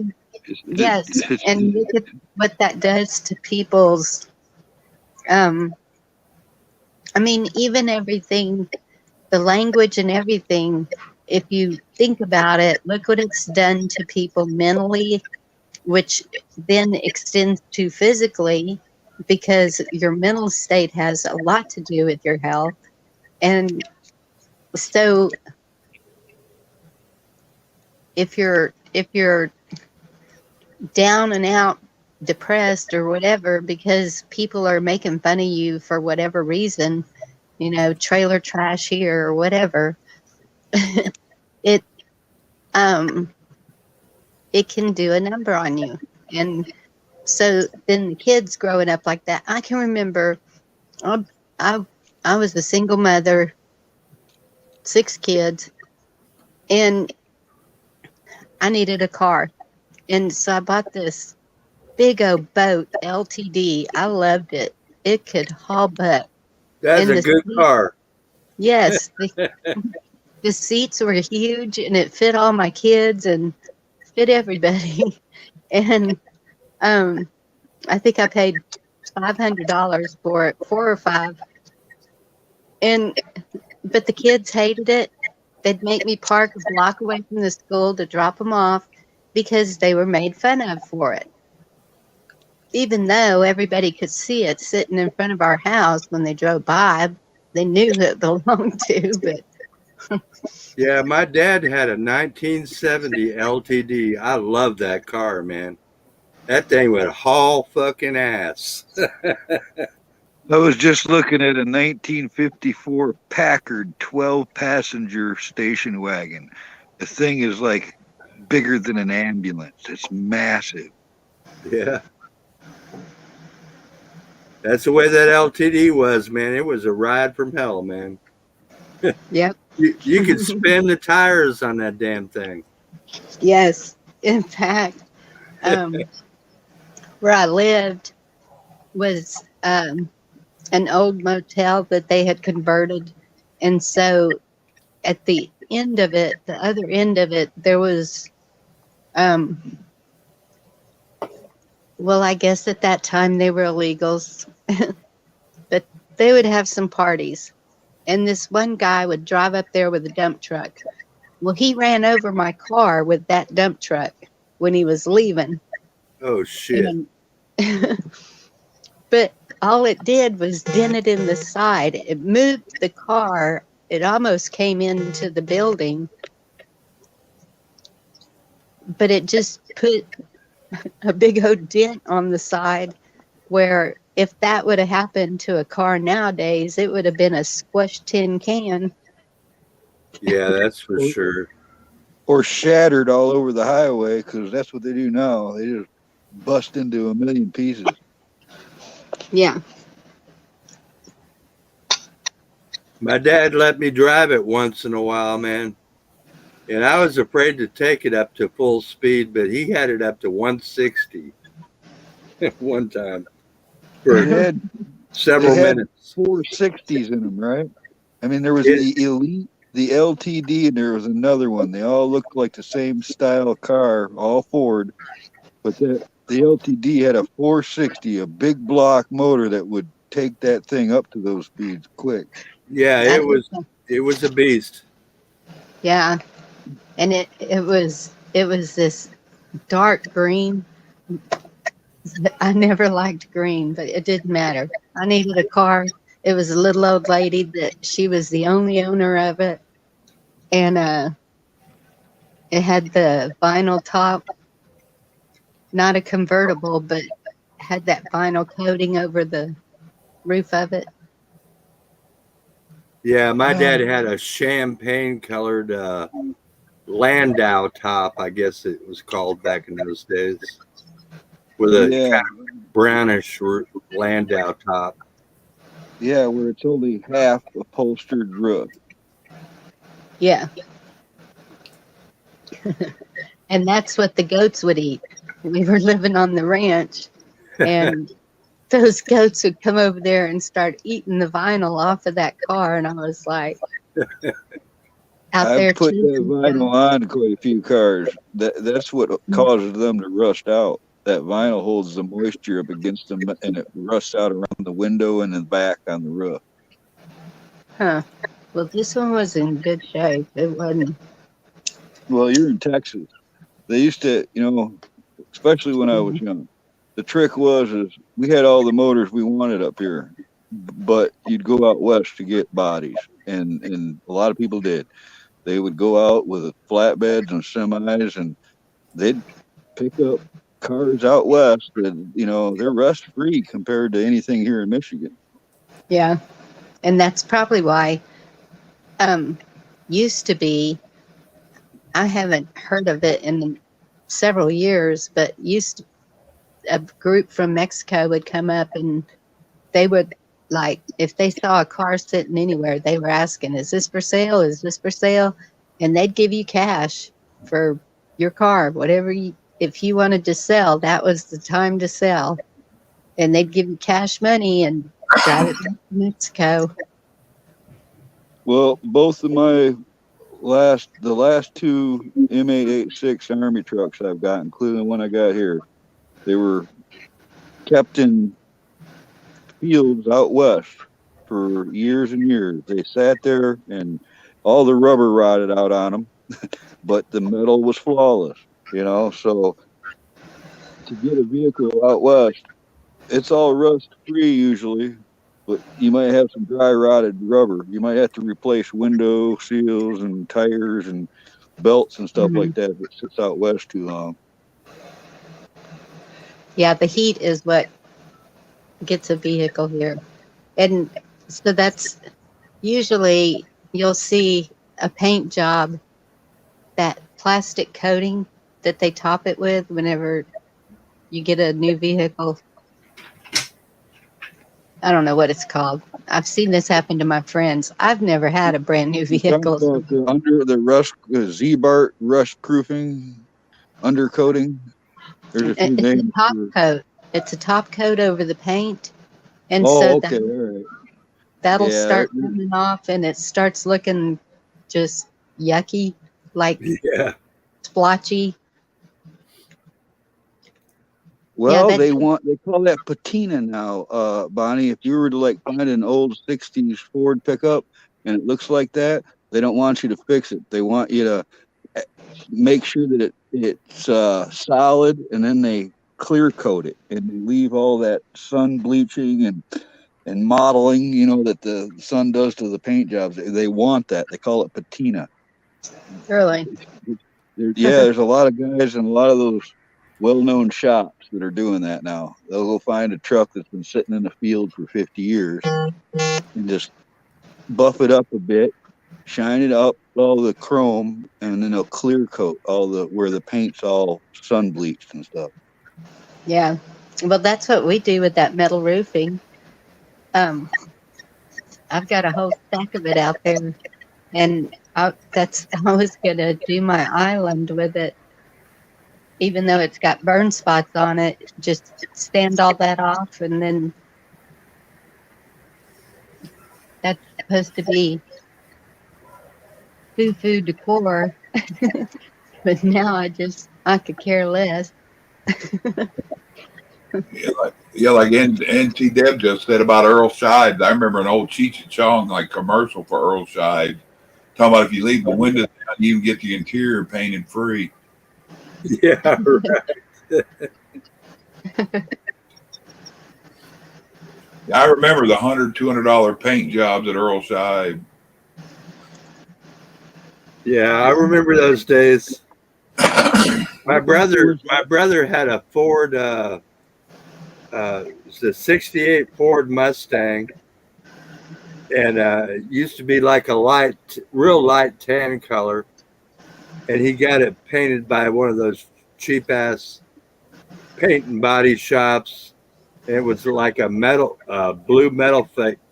It looked really cool for a couple of years, and then it kind of went downhill. Yeah, one of them paint jobs that looks good until the first rain. Yeah, that's about it. That's a good little car too, that Ford Mustang '68. A good little car. Chuck, now that you're back, I've been sitting here for the last 5 minutes trying to think. There was the Elite, the LTD, and there was another one. All three of them had that super long nose. All the cab was like shoved to the back. What was the third one? I can't recall. Galaxy 500. Galaxy, they had the Mercury Montego. Yeah. I think it was Galaxy 500. My dad had a 66 Ford Galaxy XL. That was a sweet car, man. I mean, Jesus, beautiful paint job. I mean, it's like kind of like a rose colored. I mean, it was. My old man liked his cars, man. He bought that thing brand new. I had a 67 Galaxy, and it was a 4-door. My daughter was little. And then I had a 67 Coronet a few years later. That's probably the oldest one I ever had was a 62 Biscayne 409. It didn't even have holes cut in the dash for a radio. Wow. It was still a radio Elite. It didn't have nothing. It had your temperature setting was a fan, hot or cold. I think it had. I wish I had that car now because them cars are rare. What's up, Runner? Yeah, I think I really do remember like $100 paint jobs. So in like maybe the early '80s, they were only $100, but they were crappy paint jobs. Yeah. My first husband had a Impala, Chevy Impala, I guess. I don't know what year it was, 60 something when we got married.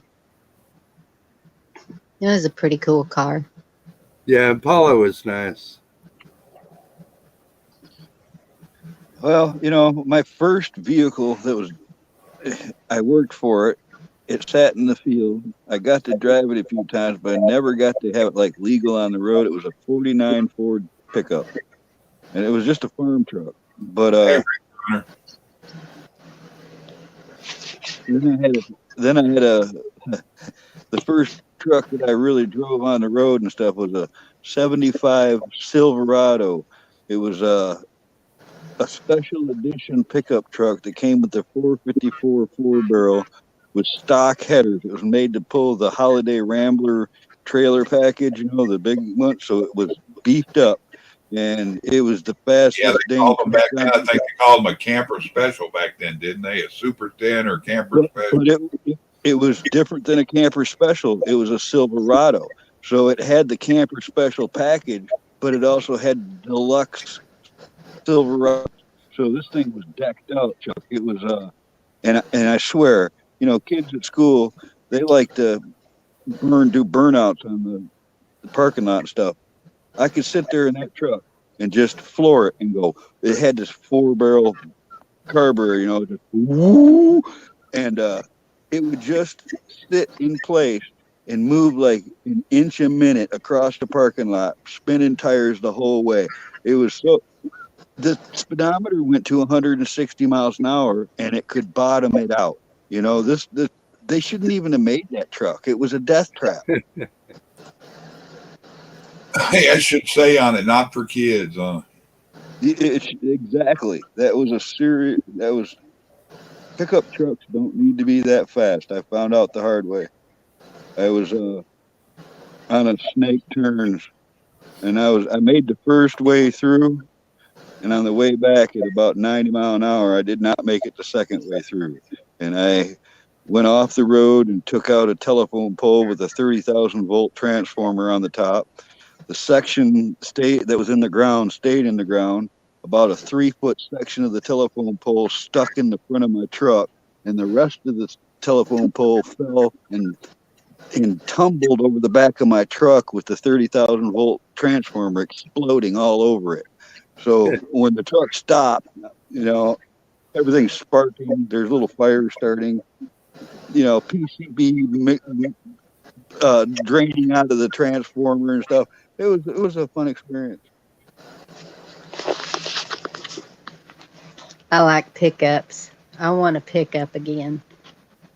I can't believe I sold my pickup and got a stupid Ford Edge. Yeah, if I was hitchhiking, I wouldn't want to get a ride from a Ford. I'm sorry, Bonnie.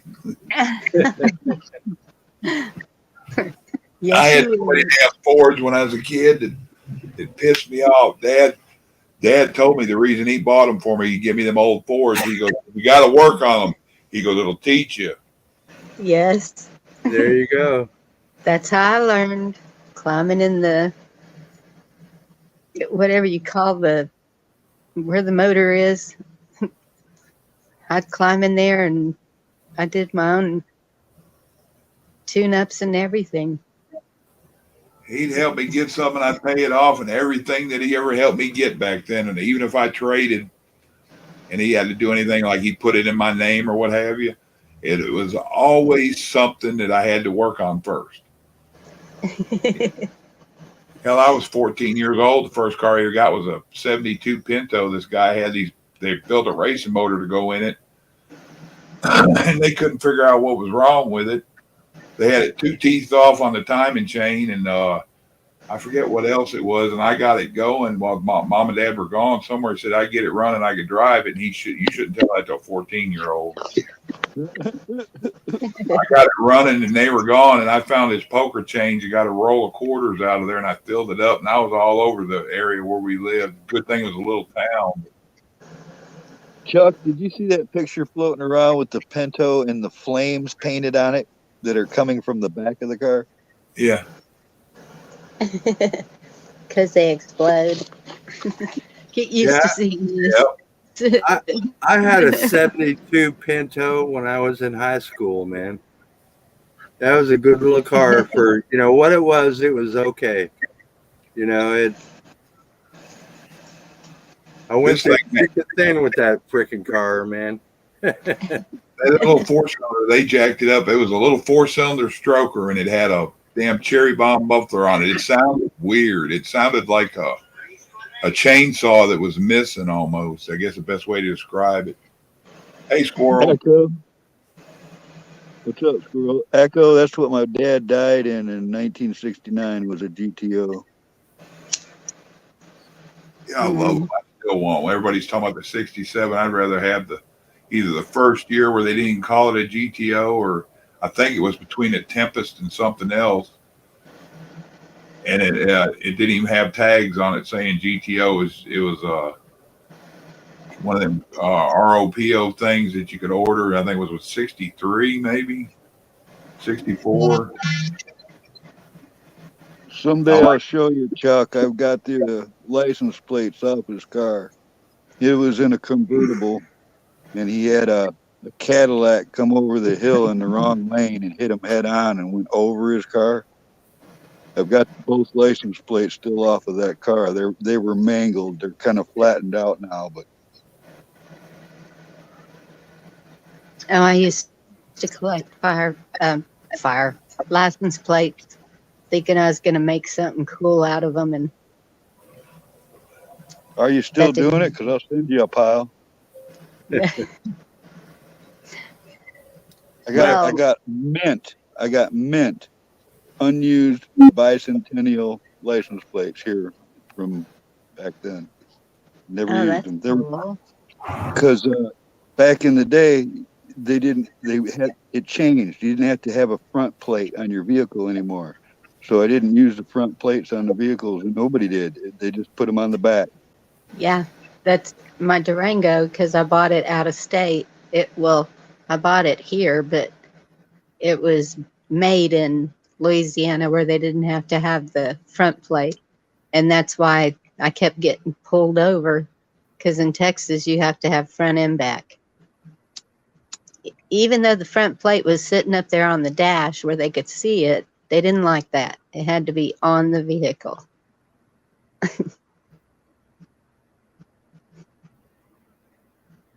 We have some weird laws, but then we have some that, thank goodness we don't have some like other states. So, okay, everybody from different states, send me a license plate. Because That once used to be a game. I When we moved to drove- Mama, whenever I start doing, because I'm saving all that metal roofing because I know I'm going to be using it out there, because I'm going to have a place where I can go out and smoke and not get rained on. That was a game we played when I was a kid driving through the states. Is we used to try to see who could find who saw first the most out of different license plates. I mean, I Yeah. think we actually got I like up remember. into 40 states before. You could see a lot of different states on the highways back when I was a kid. Yeah.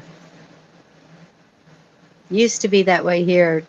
Now I see like Arizona, New York,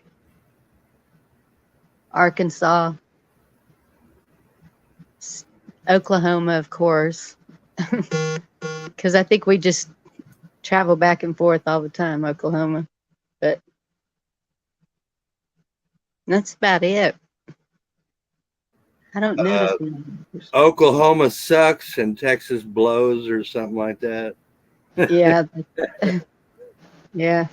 Well, there's a story I've told before, but I'll say it again.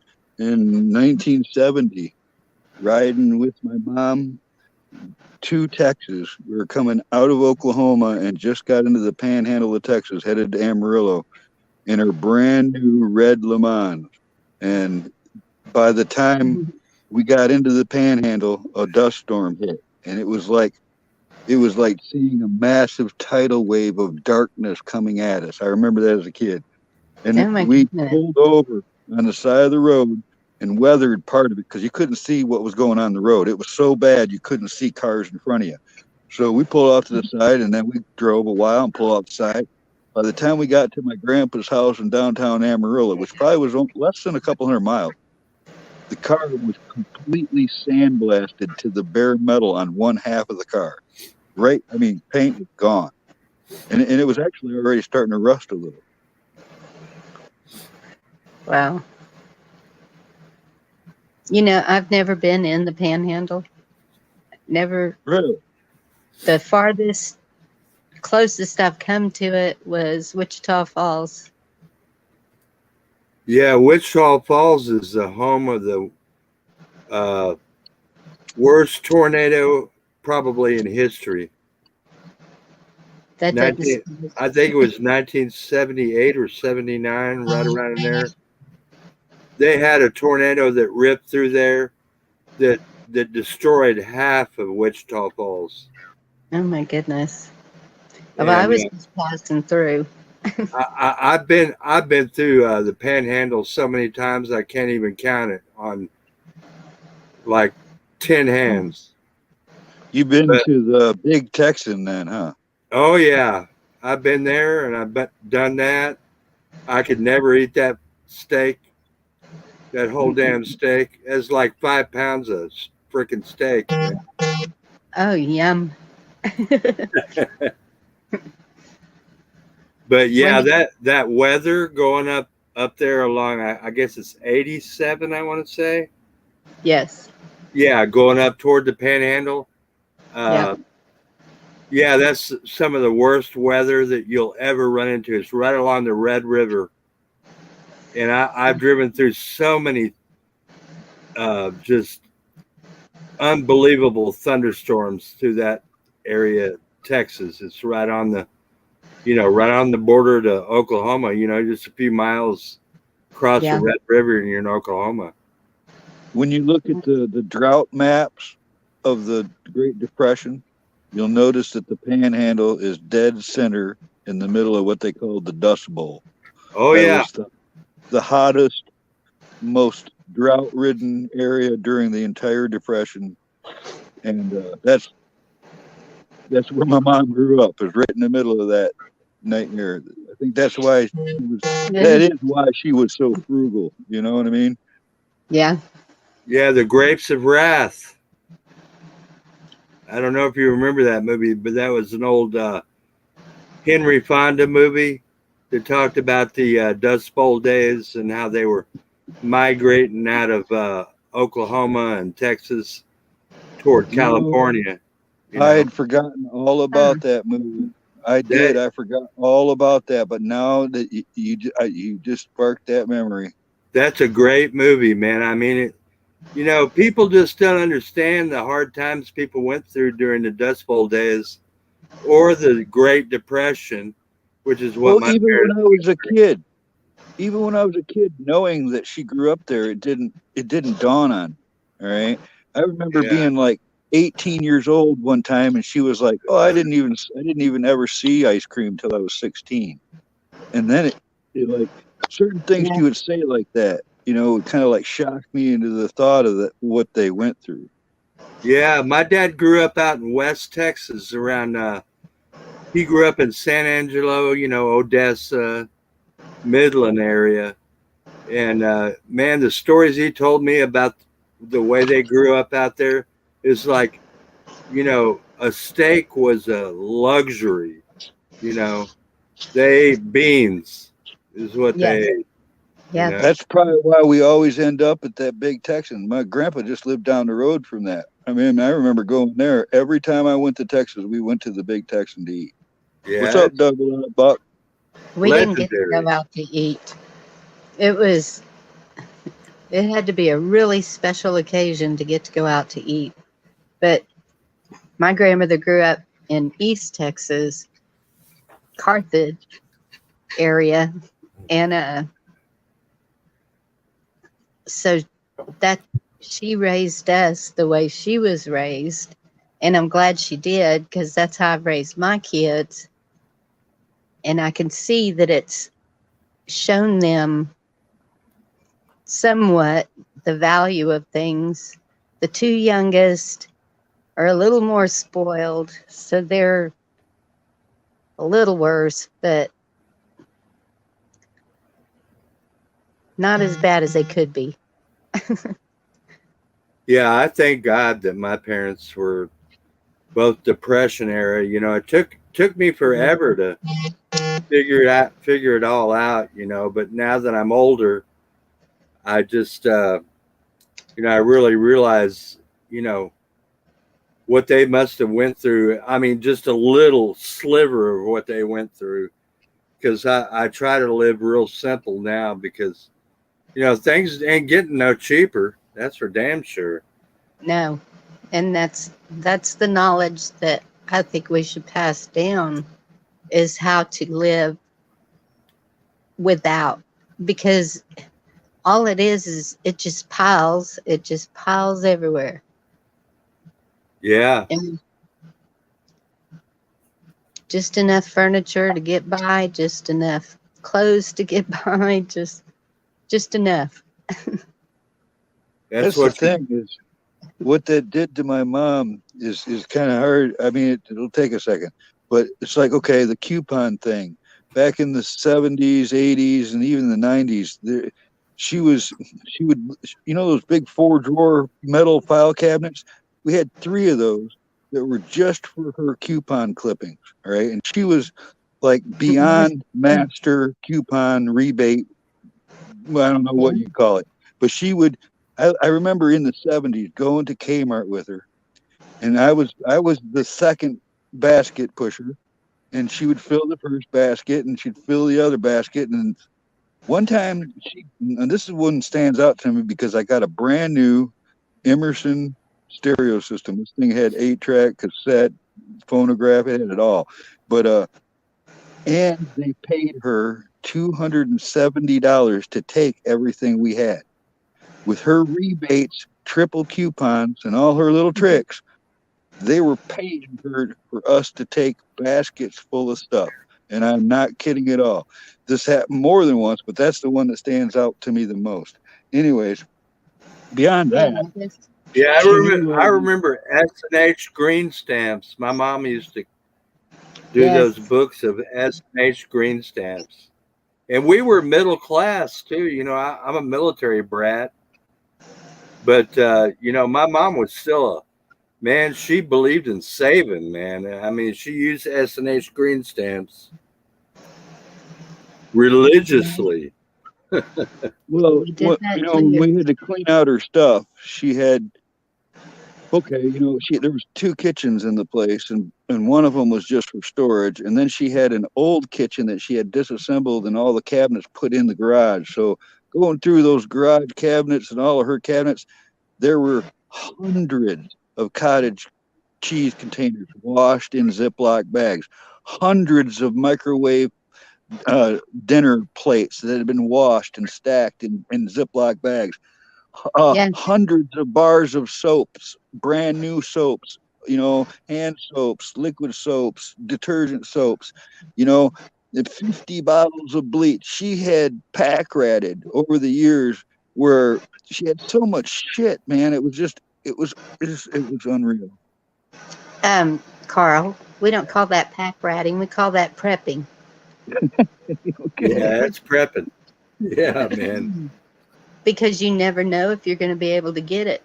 And that's a lot of the things that I get like that is how much longer is this going to be on the shelf? And because there's some things I'm really particular about, my bath soap, especially Dial White.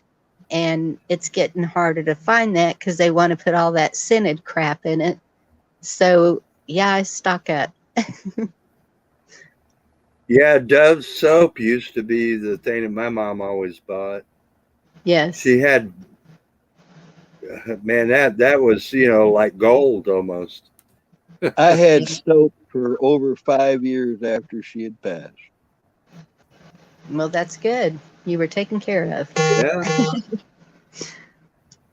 But yeah, we always used to wash out the Ziploc baggies and reuse them. Yep. Why buy them? Yeah, we could all learn a lesson from that because I'm really. And I have a dishwasher and I have never used it. I would rather hand wash my dishes. I want to know that there's nothing left on them. Good to see you, Rabbit. Yes, it is.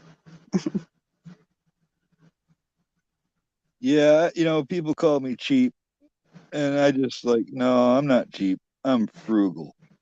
That's it. It's frugal. It doesn't go over well on a date, but anywhere else. Is Benjamin hitting the rabbit with a hammer? Is that no? That's a carrot. Okay, I can't see.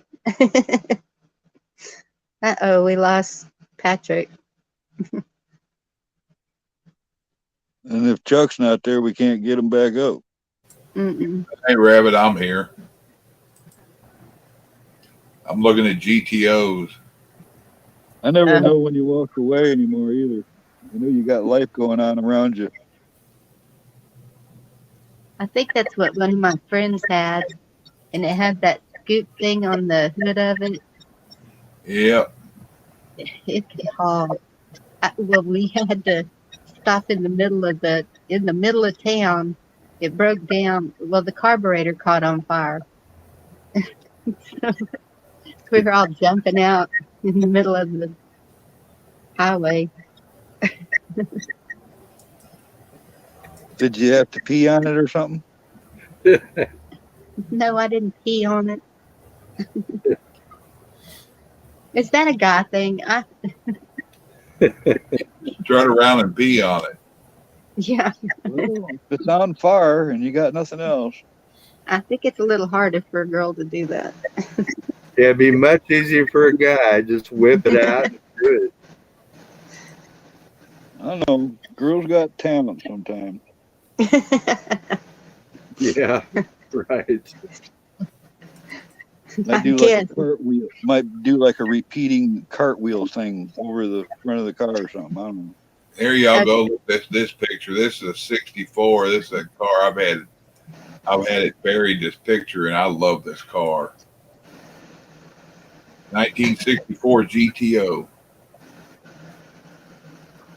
Yeah, my friend 1 block over in Universal City had a 69 GTO Judge with the orange paint job and the racing stripe down the side. Yeah. Boy, that was a sweet car, man. He used to beat everybody within 100 freaking miles, man. The GOAT.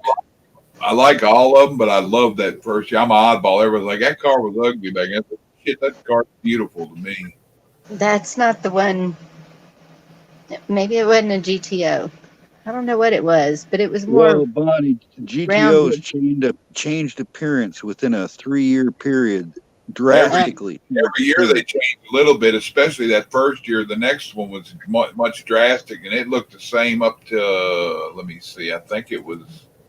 Right, but they changed it 3 times really, really fast. I think the 69 was the last great year. I don't know what it is about that year. There's a lot of great music and a lot of great muscle cars in '69. Yeah. Yeah, there's a picture on this website I'm looking at here. Here's a picture of a GTO Judge, that orange you're talking about. I never liked the body style. It reminded me of a swelled up Firebird, but I like the old Firebirds too. So. Yeah, but that guy, I mean, there was nobody within 100 miles that could beat him, man. Yeah, that was a bitchin' car, man. That's exactly the one he had. That's a Judge, and that's a completely different body style. 69 GTO Judge, yeah. Yep. And it was the Judge back in the day. Now show us a 1972 GTO. See how the drastic change to 68? Yeah. There's a 67. Watch the headlights now. 65. Yeah. Then 64. That shit changed a lot. Yeah, it sure did. Let me get back to that Judge. Now look at the next year. That's a 70. Yeah, the 70s is when they started going downhill. See, 69 was the year, man. And they introduced that pollution shit. They morphed into a Le Mans. There was a 71, I think. 72. Yeah. 73. Yeah. 4, 75. Wait. What? Go back to 4. I think that was it. Let me look at the picture on here and all. They didn't all have spoilers, but let's see. Yeah, that orange one, I mean, that was the one that was blowing people away right and left. Yeah. That's why they call it the Judge. I like the old Novas too.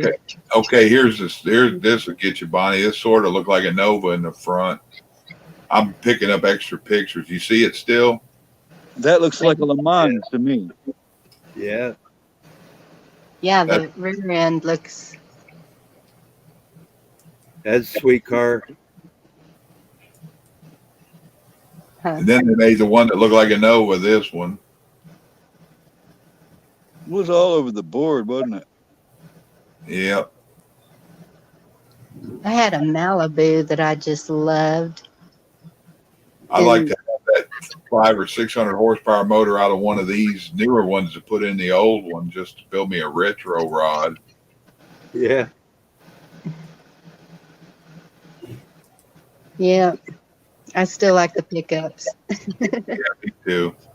67 C10, either GMC or Chevy or first generation, first year Blazer is what I really want. Yeah. My ex-husband had bought they called it a Blazer, but it was humongous and it was jacked up, and I'd climb up in there and felt like I had a tank around me, and so Well, I they had drove the it like Suburban. one. The Suburban was like a long Blazer. And it wasn't long. It was just big. Well, it might have been like 1-ton axles or something. I had a buddy of mine, he wanted my Colt 1911 I had so bad. One I had, it was worth a little bit, but he goes, I'll tell you what, he goes, you give me that Colt 1911 you got, he had a 85, these are, the floorboard at the bottom of the door came up to my belly button. That's how high it was to get in it. Damn. Oh, wow. That damn, I think 36 tires or 48 tires. I can't remember what size the tires were now. I'm tall, and I did better by sliding underneath and trying to scooch around the flex fan or something to work on it than trying to get on top of it. Yeah, I was gonna say, why don't, with somebody your size, why don't you just like cut a big hole in the roof so you can get in and out easier? Other guys that was like that, when they're that big, they take the inner fender wells out. They leave them that way to work on it. Maybe if you took the front seat out and just sat in the back and, made the steering wheel a little bit lower. I've seen people have to do that. Well, you would get a smaller car, probably like Vicky's. She might not be too happy about it. Yeah, those big wheel pickup trucks out in Wyoming, when I was stationed up there, man, those goddamn tires would be almost up to your head, Yeah. Crazy bastards, man. Now, the one Firefly's talking about, that's one of the simplest things ever to work on. It's like my Dodge. Those C10s, there's pure simplicity. Point systems, there was no, unless you ordered something special on them, they were super simple trucks and super easy to work on because of it.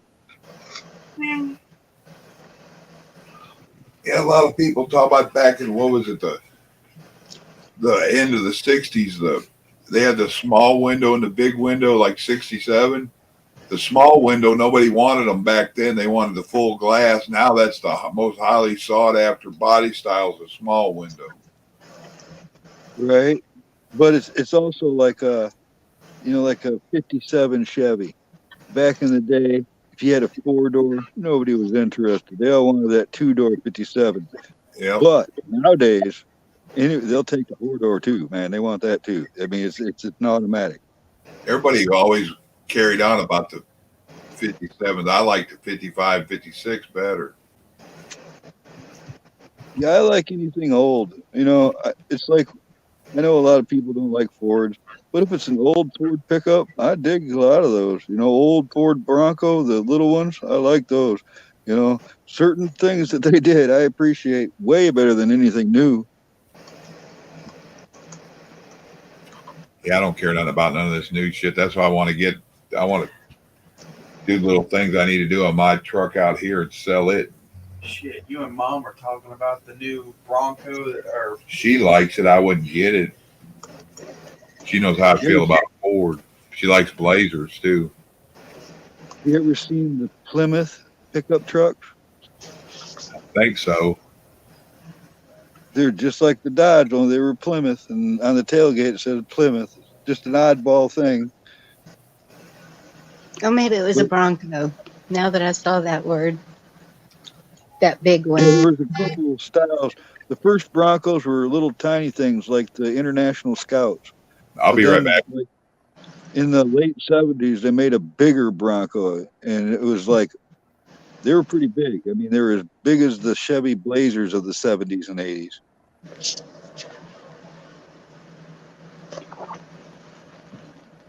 prefer the little Broncos. Yep.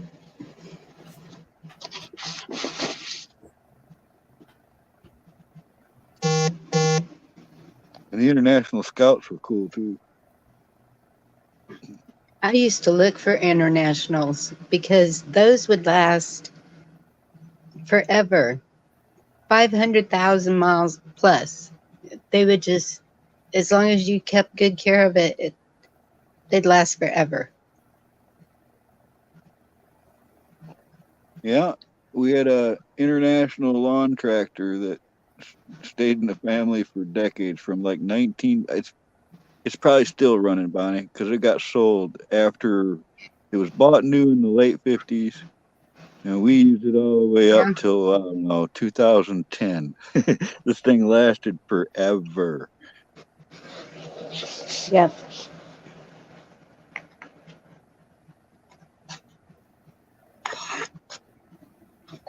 My ex-husband, he had all kinds of toys. He would have got along with all of y'all. He would get along with all of y'all. It's not like he's passed or anything. He's gone. Hey, Ragnar. He bought a little, I don't know, to me it looked like a kit car. When you're sitting in it and your head's higher than the windshield, to me it's not a real thing, but it didn't have a roof on it. I have no idea what it was called. There were a bunch of kit cars. Some of them were like Italian race car replicas. Some of them were, little sport car replicas, or really James Bondy looking body styles, Lotuses, or whatever the body style they were mimicking. It was a cheap man's, high profile car.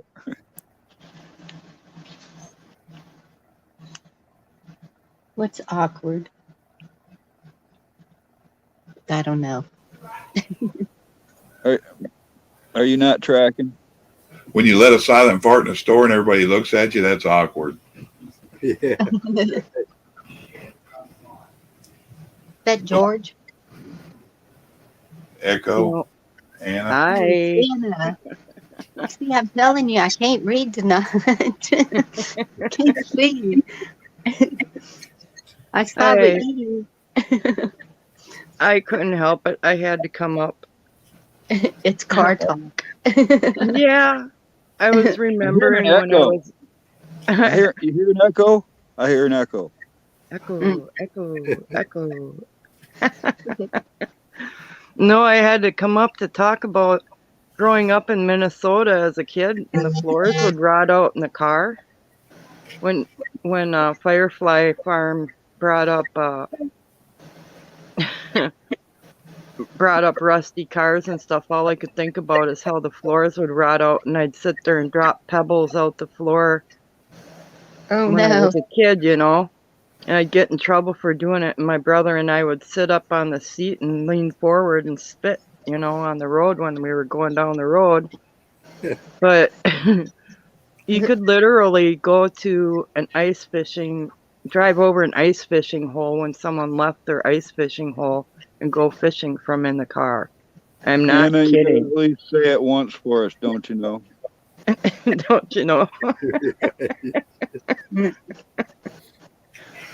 And then they would just throw a piece of plywood and a floor mat over the top of it, and then going Hey, down Ray. the road. I remember Dad had an old Chevy, and I'd do that. Yeah. We got where we were going. He'd go, "Where'd all them stuff we had, the bag with the cans and stuff in it?" I said, "I don't know where it went." And my mom laughed, said, "He probably threw it through the hole in the floor back there." Probably fell through it going around a corner. Oh my goodness. That was the first thing we checked. If we were getting vehicles, we didn't know where they were from, was the floor pan to make sure that there was no rust. Yeah, I've seen some of them from underneath. There ain't no metal left. The carpet's what's holding the floorboard up.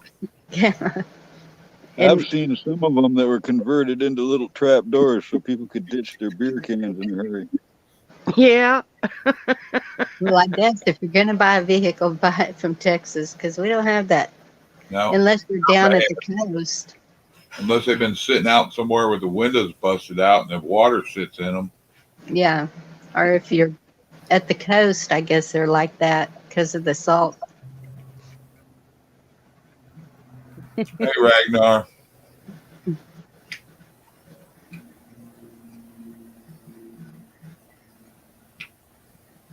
Yeah, one of our favorite things though when we didn't have air conditioning was to and I do this to my friend now and then and she gives me payback now and then, but going through a puddle and getting the passenger wet, you know what I mean?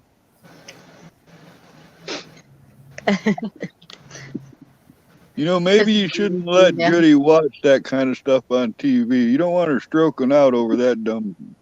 Oh, I'll tell you, I was like, give me the remote. Just give me the remote, please, please. What are y'all I talking actually about? had to get up and go and get the remote, and I'm like, where did the dogs go? Because they all left the room and they were hiding in the bathroom between the sink and the toilet. Except for Millie, because she's deaf and can't hear anyway. What were y'all watching? State of the Union. Oh. Same-o. Well, she thought I Everything wanted to changes. watch it because I kept bringing it up that it was tonight, and I wanted to watch the address afterwards about it, or the Republican commentary. Yeah, I wanted to see that too. I'd But rather was watch, his speech? I'm sorry. as I was going to say, I'd rather watch the flies play with the dog crap in the yard. Probably be more safe. Yeah, you got that right. Well, I was just wondering if it was it the same-o. Everything's so great because of him.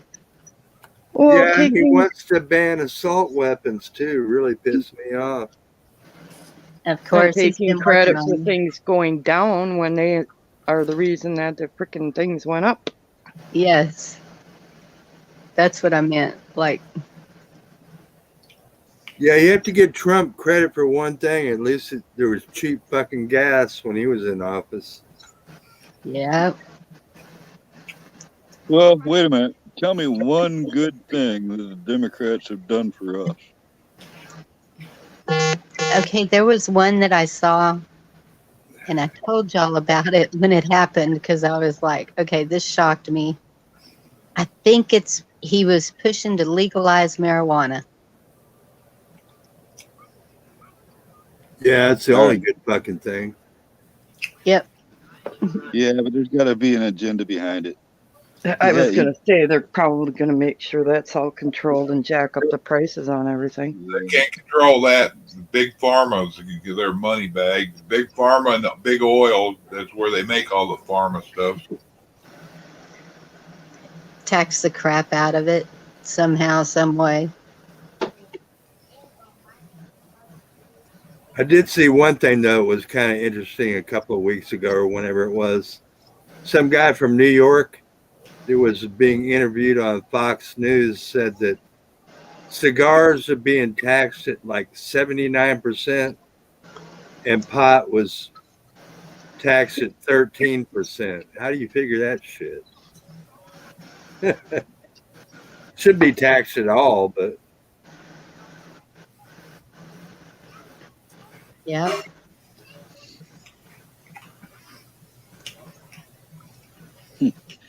I'm trying to follow the chat. Now we got Ragnar. He's saying stuff that's confusing along with spotted rabbits. All we need now is Blackwatch in there saying confusing things.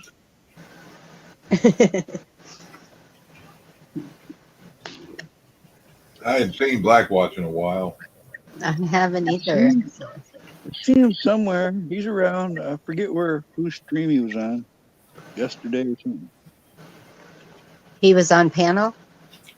No, not. He was in somebody's chat. I forget where. Oh, okay. I was just wondering if he got his mic fixed yet. Oh, I don't know. I seen him say something when I rewatched one of yours. He said something about it might have been his microphone, and he's been on all these different platforms, and he's pretty sure, and he was trying to get you to let him up on the panel to check it. You probably didn't catch his comment, but I saw it in the replay. I had seen where he wanted to come up on backstage to see if we could work it out, and I told him yes, but he never You know did what come I in. saw in that comment? He still won't admit that it was his microphone doing it. That's what I saw.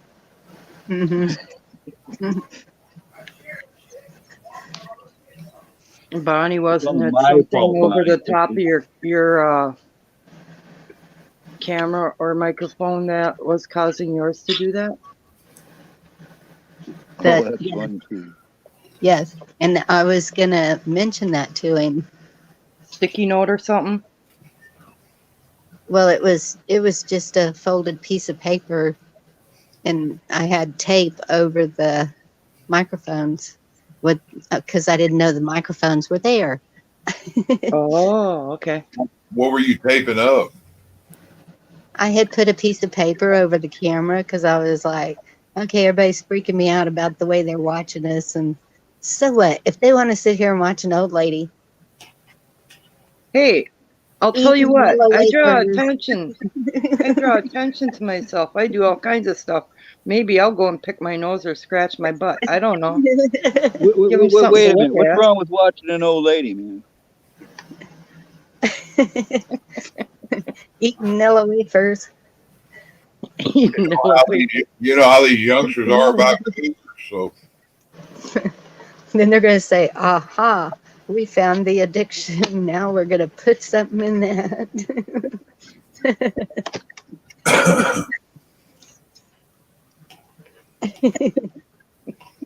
you don't want to be some 20-year-old's fantasy.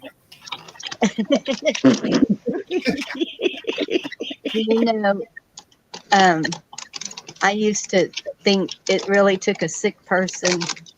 I don't know if y'all remember, but there was a time span there where these younger people were breaking into old ladies' homes, and you know, and I thought, oh my goodness, how desperate do you have to be to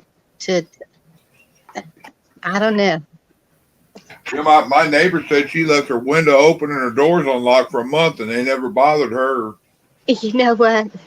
And we had a peeping Tom whenever I lived in town, and and I did see him out my window, and I was like, there he is. And by the time we got to the front door, he was gone. And so my best friend, she said, well, why haven't I seen him? I'm going to put signs up, Peeping Tom's welcome. And I'm like, you crazy. But the police had been after this guy for weeks. And this little old lady is the one that got him caught. When she saw him, she could jump in her car and chase him down. And that's how the police knew where to find him. That's what I mean. Old ladies are hot. What's up, Hawk? Hey, Hawk. You said it only takes one. Yeah. I was renting a house with a friend, Bonnie, and we had a peeping Tom. Happened to be our neighbor. And I caught him one time. I sat up a mirror so that I could see when he was peeking through the window, and the window was open, so there was just the screen. Yeah. And I had a cup of apple cider vinegar, and I whipped it at the screen. You should have heard him scream. That's a good idea. That's what I used to do on my motorcycle, is have a squirt gun handy with apple cider vinegar in it. When the neighbors' dogs would come after me on the road, they stopped after that. Yeah, because that shit stinks. It stings like crazy when it's in your eyes. Yeah. That's good to hear, Hawk. Praise God. Well, come up and talk then. You got your voice back? Why not peeping Jeff? or peeping rabbits? It's a good question, though. I've never thought about that. Why is it a peeping Tom? Right? I don't peep. I just walk up and say hello. Maybe the first one that ever got caught was named Tom. Yeah, right. I don't know. And why do they call it a John?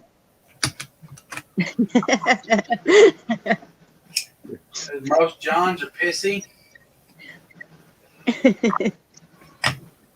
Big John. That was the first thing that came to mind. Big Sweet John or It's a Big? common name. Big John had a lot of excess. I don't know.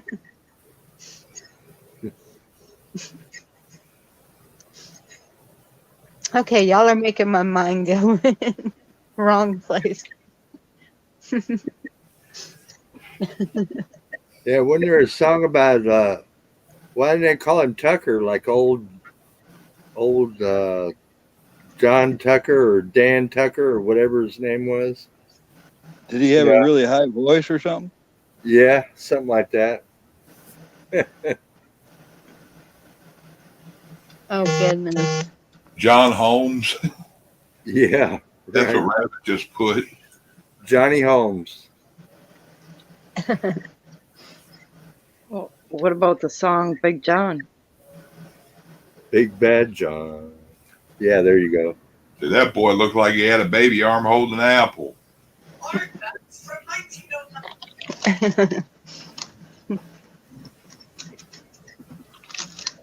Oh shit! Did you notice up in the top corner, Bonnie, what I put up there? The title? The parental advisory. I've changed it out. I put the alien from Marvin the Martian. Yep, giving the finger. Oh. That's what I used to have on my hot rod. Hello, you pesky rabbit. I'm going to exterminate you with my P-38 exterminator ray. Carl, that was too real. Marvin the Martian was my favorite.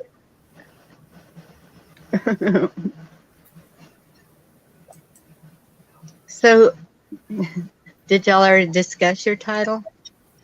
Just wondering.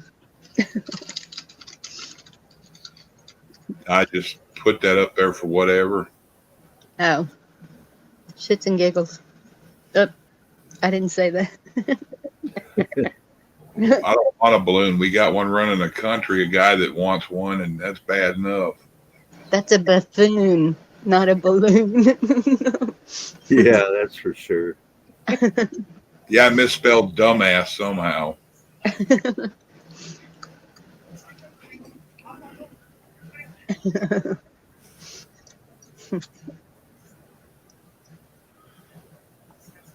I just wonder what kind of drugs he's on, you know, to keep him going, you know.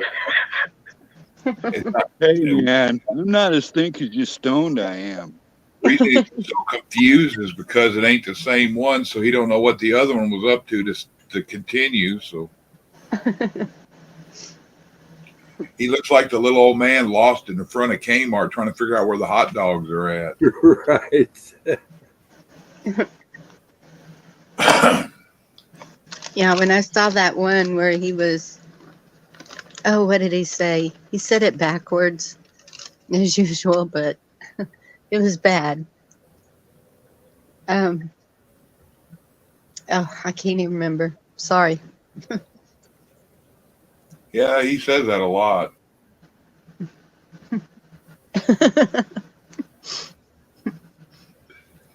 Yeah, he comes up with some new English words too that, you know, I've heard in the past. Yeah, shit, the words he comes up with, we don't have letters for. Yeah, right. There's a name for it though. It's called gibberish. Yeah, exactly. Gibberish.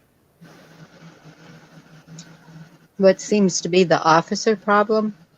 Not Yeah. enough training and hire anybody, criminal record or not, to begin with. Yeah, the cop says, "How high are you?" You say, "Hi, how are you?"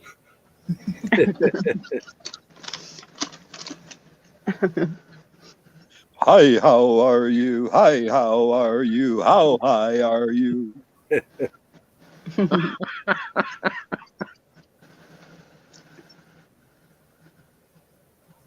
How come the USA's not good? Well, I did catch the thing about him saying something about funding the police, and I think that was the other address that he had done a year ago. And I sat there thinking, is he talking about the ones that have the, how do I say this without getting us kicked off?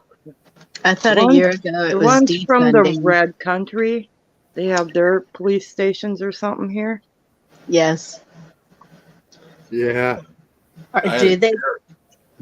I had a sheriff buddy who used to go around. Sometimes I'd see him at different way. He worked up there security where I worked at one of the casinos here way back when they first started them here.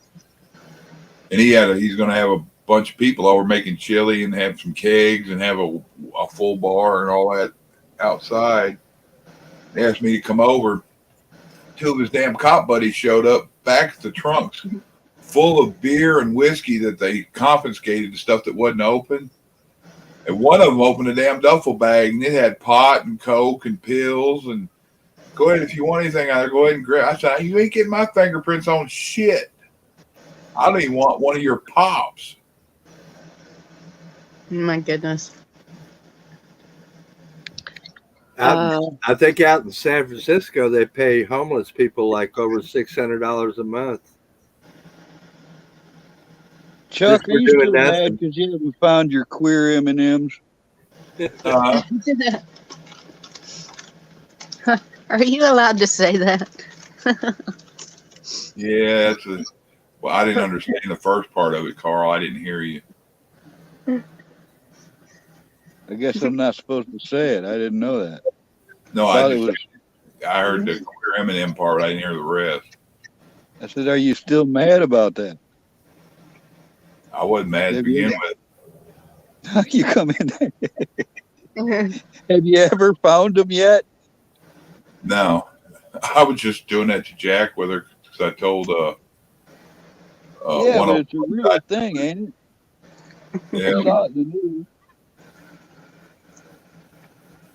I wonder if anybody's actually seen it. Maybe that's all it was in the news.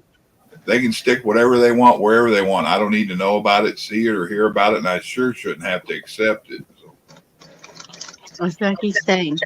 Keep it in the bedroom. It's not like we go around out there doing all kinds of.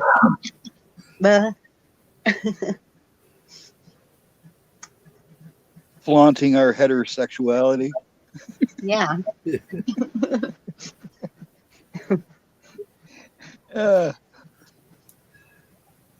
Yeah, nowadays, if you say, there's only two genders, you're fucking racist. Yeah. Well, once they say that to me, I go, well, actually, there is kind of three because there's something called hermaphrodite. Which Yeah, is sure. People that have both traits. And, Yeah, I mean, but there's issues. Yeah, I understand that, but that's like a freak of nature, Yeah, my whole answer to any of them when they say that stuff, I said, well, okay. When you go in and one of your friends go in and you guys want gender reassignment surgery, why do you only have male and female to pick from? Yeah, right. Well, it's like I've said before, when that, third bathroom thing came into play, what was that, 6 years ago now?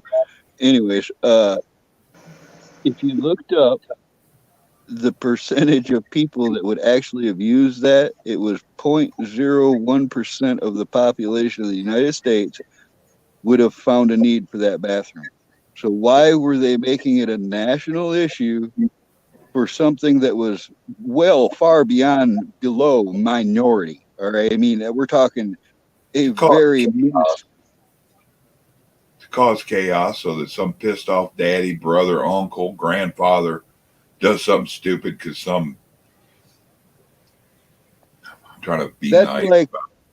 But it's kind of like, making a separate bathroom for somebody who's lost a foot. They lost their left foot, so only people who've lost their left foot can use that bathroom. You know? No, it makes about as much sense as having colorblind bathrooms. Yeah, right. It just they seem to. It's like, all right, then you want to get crazier about the cow farts. All right, that was back then too, where they were going to illegalize cow farts in California. Just recently, I saw they were talking about cow belching. Now is the problem. Where is this world going? To destroy the cattle. It's going to hell. That's where it's going, man. Right now. They want to worry about any of that. They need to look into China and the pollution they put out. Well, I could completely lost power for a minute. So did Anna. She said the power shut off and turned back on. So the internet turned off for a minute. Huh. Y'all are two state. Yeah. Y'all aren't in the same state. Wisconsin and they're in a state separating, and Georgia. So it just depends on where he's at. Wisconsin touches upper and lower, so Michigan. Yeah. yeah.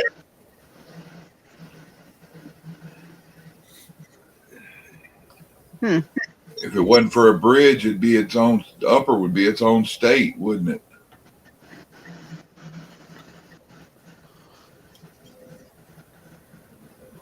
Or could be. Did you see where parts of Oregon are trying to secede and become part of Idaho? Yeah.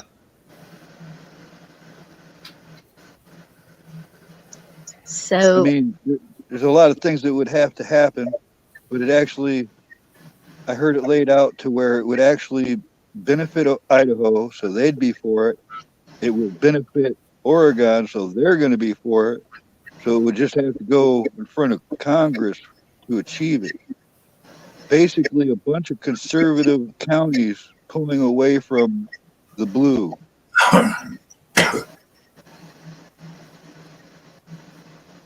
Yeah, it's a strange situation. So would you become a country if you did that, or would it just be? They want to No, be. it would be Greater Idaho, I think is what they called it. It would be a state. Just a self-governed state. Well, no, not exactly. What it is Idaho has a lot more liberties or freedoms. I don't know how to put it, but they would fall under that jurisdiction as part of that state instead of being part of Oregon and their rules and regulations kind of thing. I don't know. Hawk's talking about it, and he's around there, so he probably knows more than I do. But he can talk. Yeah, there's parts of California that have talked about seceding from California Yeah. as well, which makes sense. And it would probably be north. I don't know, because those farmers that marched to Sacramento because they couldn't farm. I think California is more red than we're being told. Oh yeah, there's no question about it. They just need to chop off like LA and San Francisco, and most of the rest of the state would just be pretty red. Chop off the transposers. Yeah, exactly. Because we were talking about that the other night. Texas talking about seceding, but if they did that, we would instantly be taken over by Mexico because we've already been infiltrated. It'd be real short. They would just take us over. It's like with Michigan. If you look at the counties that are red, it's almost all of them. All the blue ones are down in the very bottom near the city. You know, there's only a few counties that are blue in Michigan. The vast majority of them are red. regardless what they said on selection night. Population numbers and the crookedness is why things go the way they go. Yeah. And so Harris County is our biggest county in Texas, and that's where Houston is. But Abbott's got a lawsuit against them right now because of the elections. Yeah, we ran out of paper. I said erections, right? You can say selections too. Selection. Body. What?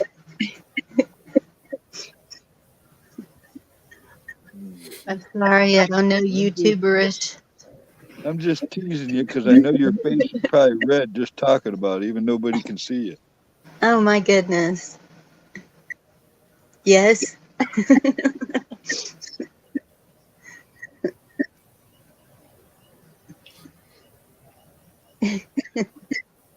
Shut up, Rabbit.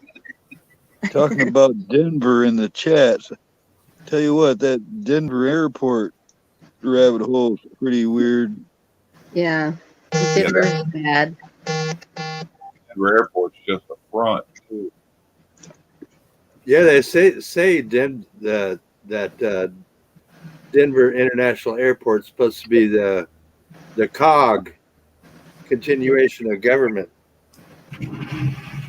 Yeah, but there's more stuff under it than it above it.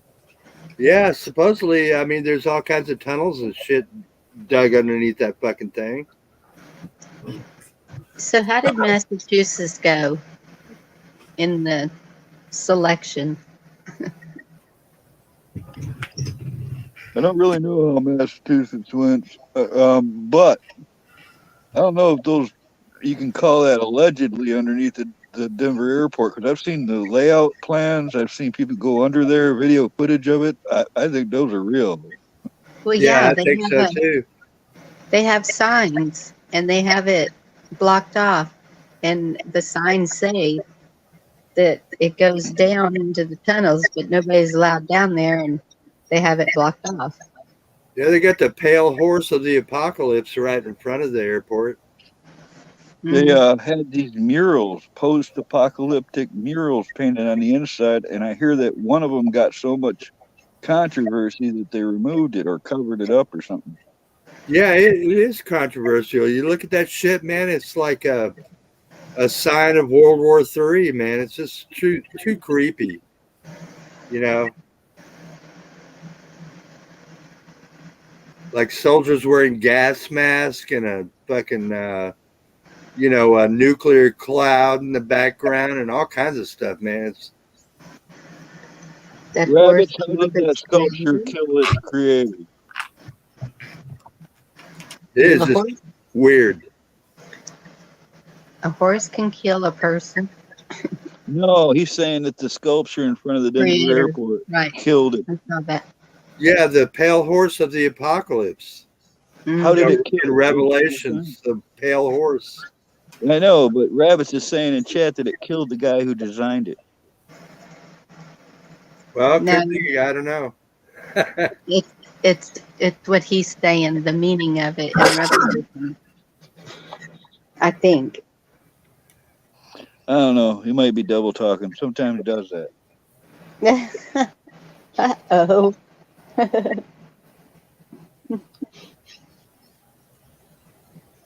Yeah, but that horse is like, it's white and it's got red eyes. That's really too fucking creepy, man. Yeah, like nightmare or whatever they call them, horses in that old mythology. Yeah. Are you talking like the four horses of the apocalypse? Famine, war, death, and what was the other one? Right. Pale Pestilence. Pestilence, I think, was the other. Okay, there you go, Carl. The artist designed it, and when he was there, part of it fell on him and killed him. Oh. Yeah, probably because he's a damn demon. I'm sure he didn't make a deal with the devil at all. No, not at all. I mean, all you have to do is look at people I mean, the whole world is kind of like a clown show, you know. When you watch people like Zelensky, you know, the president of Ukraine, come before Congress and just spout all kinds of bullshit, you know, we're in trouble, you know. Yes. But that's why I was asking about Massachusetts, because isn't that where Boston is? Yeah, Boston, Okay. Massachusetts, yeah.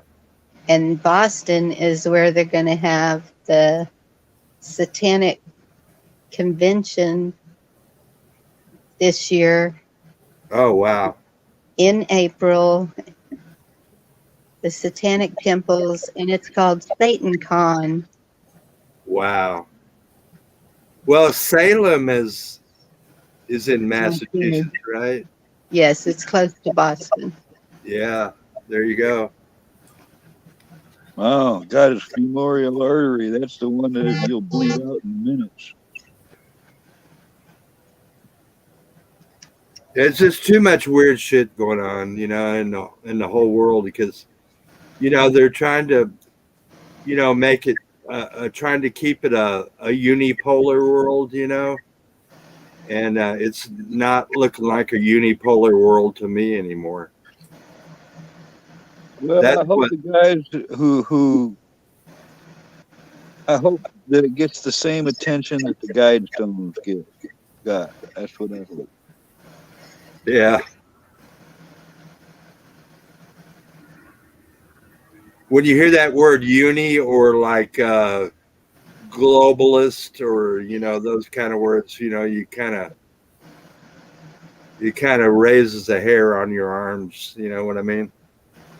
I felt like shit. My eyes are I Goosebumps. saw, what was it, a year or two ago, where they displayed some bull somewhere with all these satanic references to it. And it's just,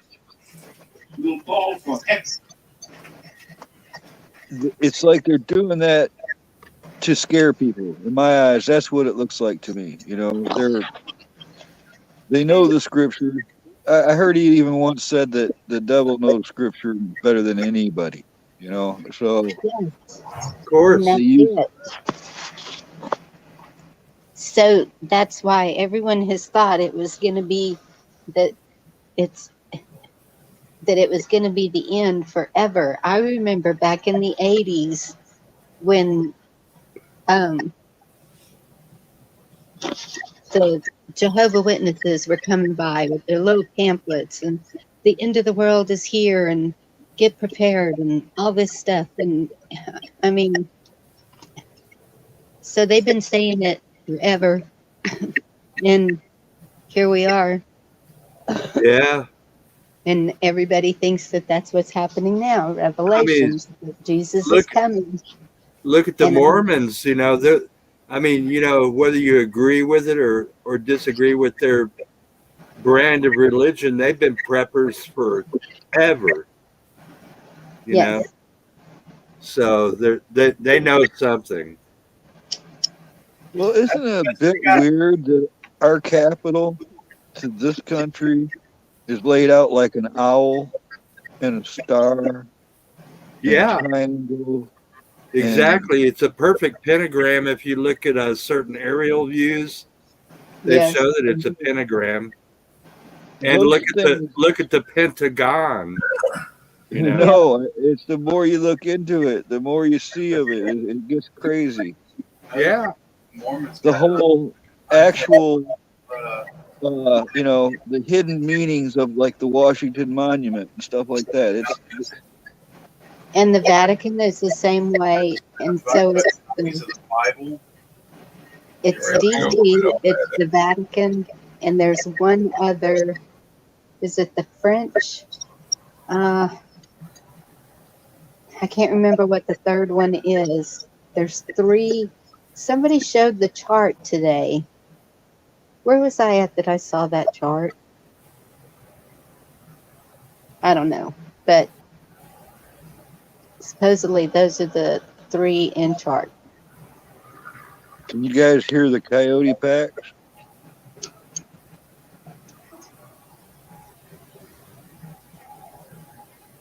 What's that? I got a couple coyote packs up close to me, here, all talking to each other.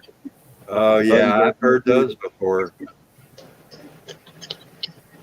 I went out to Fort Hood one time down here in Texas, and I think it was Fort Hood. No, it was anyway. It was we went on maneuvers, when after I got out of the military, and I went into the guard, and we had some coyotes howling like crazy out there at night. Oh, Camp Bullis. They get in groups and then they communicate with each other from distances. You'll hear them talking to each other like a mile apart. Yeah, and it's spooky as shit, man. Well, I don't think of it as spooky. I've been out there trying to get pictures of them. Oh yeah. God bless Turkey. Do y'all know what area of Turkey that happened in? Well, it happened in several places, and before the big one first was reported, the day before one in Istanbul happened near the,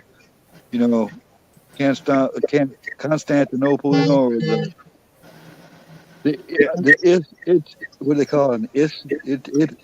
Istanbul. I have family there. I was wondering if that was one of them. But yeah, there's been aftershocks and repeated quakes since then, I saw. Yeah, they said there was a lot of damage all the way into Syria. Yeah, I was going to say, last time I saw a report before I got up here, it was over 20,000 dead, is what they're saying.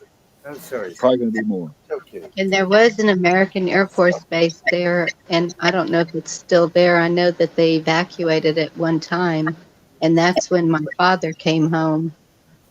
And I was just wondering if it was in that area too. They have a lot of friends there, of course, because they lived there for 15 years. That's where you see poverty, true poverty, when those people are on the sides of the roads dressed in rags and trying to sell you rocks. Or I don't know who was trying to come up. I was trying to get you. You left. Broken down and dirty, dressed in rags. Who was trying to come up? I don't know. I didn't see it. Oh, because NC Debs and Rabbits are making a deal down there. I'm going to go back and read that.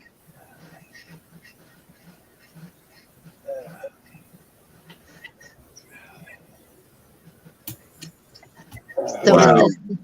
was there a lot of deaths in Istanbul also?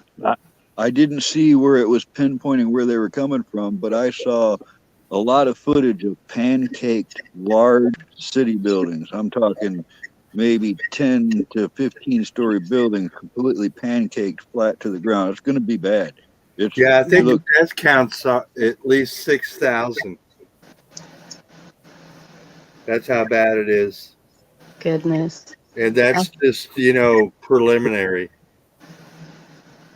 A lot of people probably still buried under rubble, so it's horrible. I guess I need to message them and see how it's going.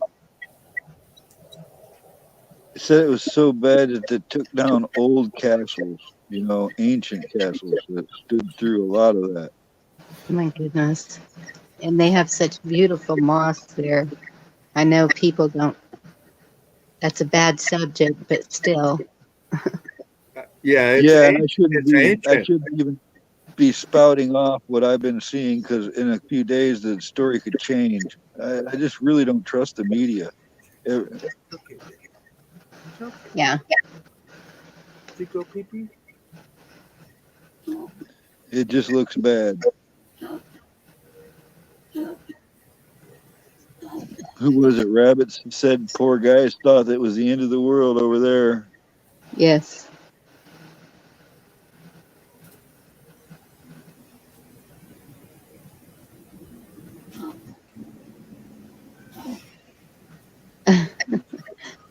Calling chicken.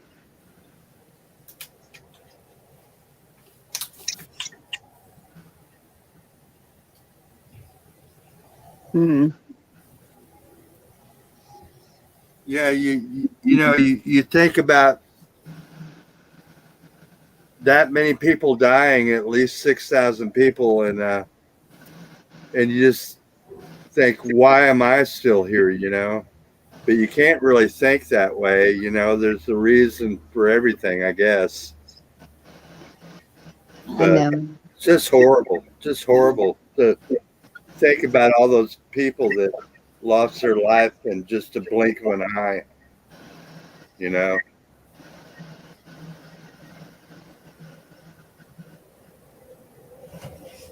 They said they even felt that. Was watching this one channel that I normally watch, and he lives in he kind of travels back and forth between different parts of Greece and Cyprus, and they even felt it down there for a full minute at least. That's how powerful that earthquake was. I saw the split. Looked like it was in a road. So it must have been in a city. Yeah. So I'm sure there was a lot of damage if it was a city. Oh, you showed me that picture. I thought that was an airfield. Wait. Yeah. There's one of an airfield too. It's okay, Gigi. I'll quit smoking. Yeah, I'm sorry. But that didn't have the buildings around it, did it? Because the buildings he was talking about that flattened out, I saw that picture too. Oh, I saw video footage of it, and I saw crews working to remove the rubble that were not well equipped for the job, and it was slow going. Yeah. There was a lot of coverage of it, but then I hear that there's a lot of other places that aren't near the big cities that have no rescue crews, nothing like that. So there's, there's probably people suffering in places where they're not going to be saved.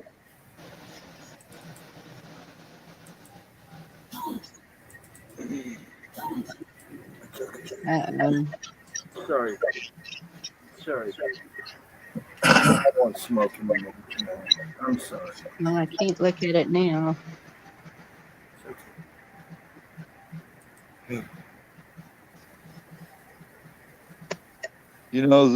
Remember seeing all the reports about the Euphrates River drying up? Yeah, I've heard that. That originates in Turkey, goes through Syria, and wraps back around down into Iraq.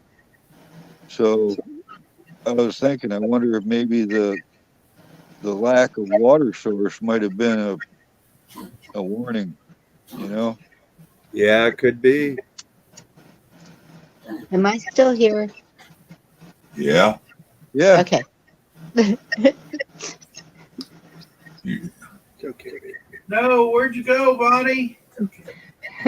Well, I saw a message drop down from our mayor, and so I went to go see if I could look at it, and I couldn't, and then I couldn't find y'all. I couldn't find this. Want the water? Want the water? Come on, let's get some water. Chucky booted rabbits. Now why? I think he tried to come up. You bought it. You didn't give me time to lay it up. I was looking for shit to put up here like this. I don't know if anybody. Booted rabbits. He said he booted him. They did the Union Biden's bingo. Oh, yeah. Lie.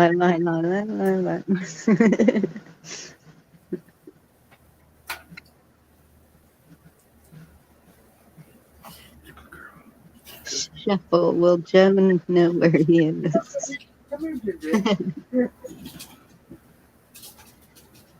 I can't believe they've already got. I didn't take traffic wrap. I chased a parked car.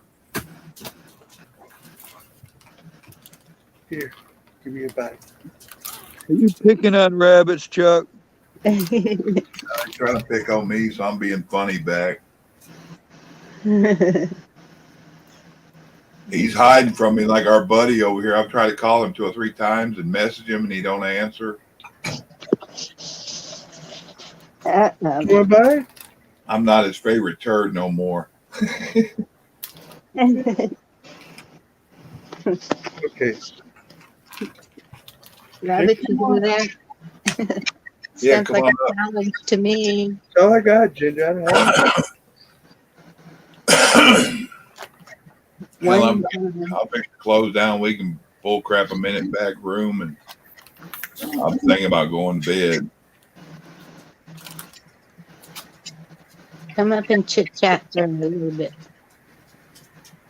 One time.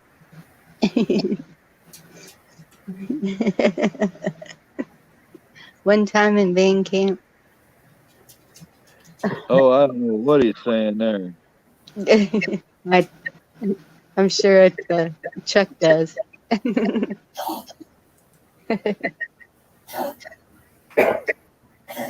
Am I really loud on my phone? Bonnie, you're never ever really loud. You know, it's we can hear you better than normal. Okay. Just making sure because I'm like holding it. I don't hear nothing. Hell, I think I'm up there. Oh, I hear a rabbit's voice. The volumes are pretty good. Have you ever heard a rabbit scream? Is that dead Yeah. too? Did we Only lose? my own name, Camo. Only my own name. Yeah, when our schnauzer got a hold of its nut. Let's go. Now, how do I get out of that? Oh, what am I doing? Who knows?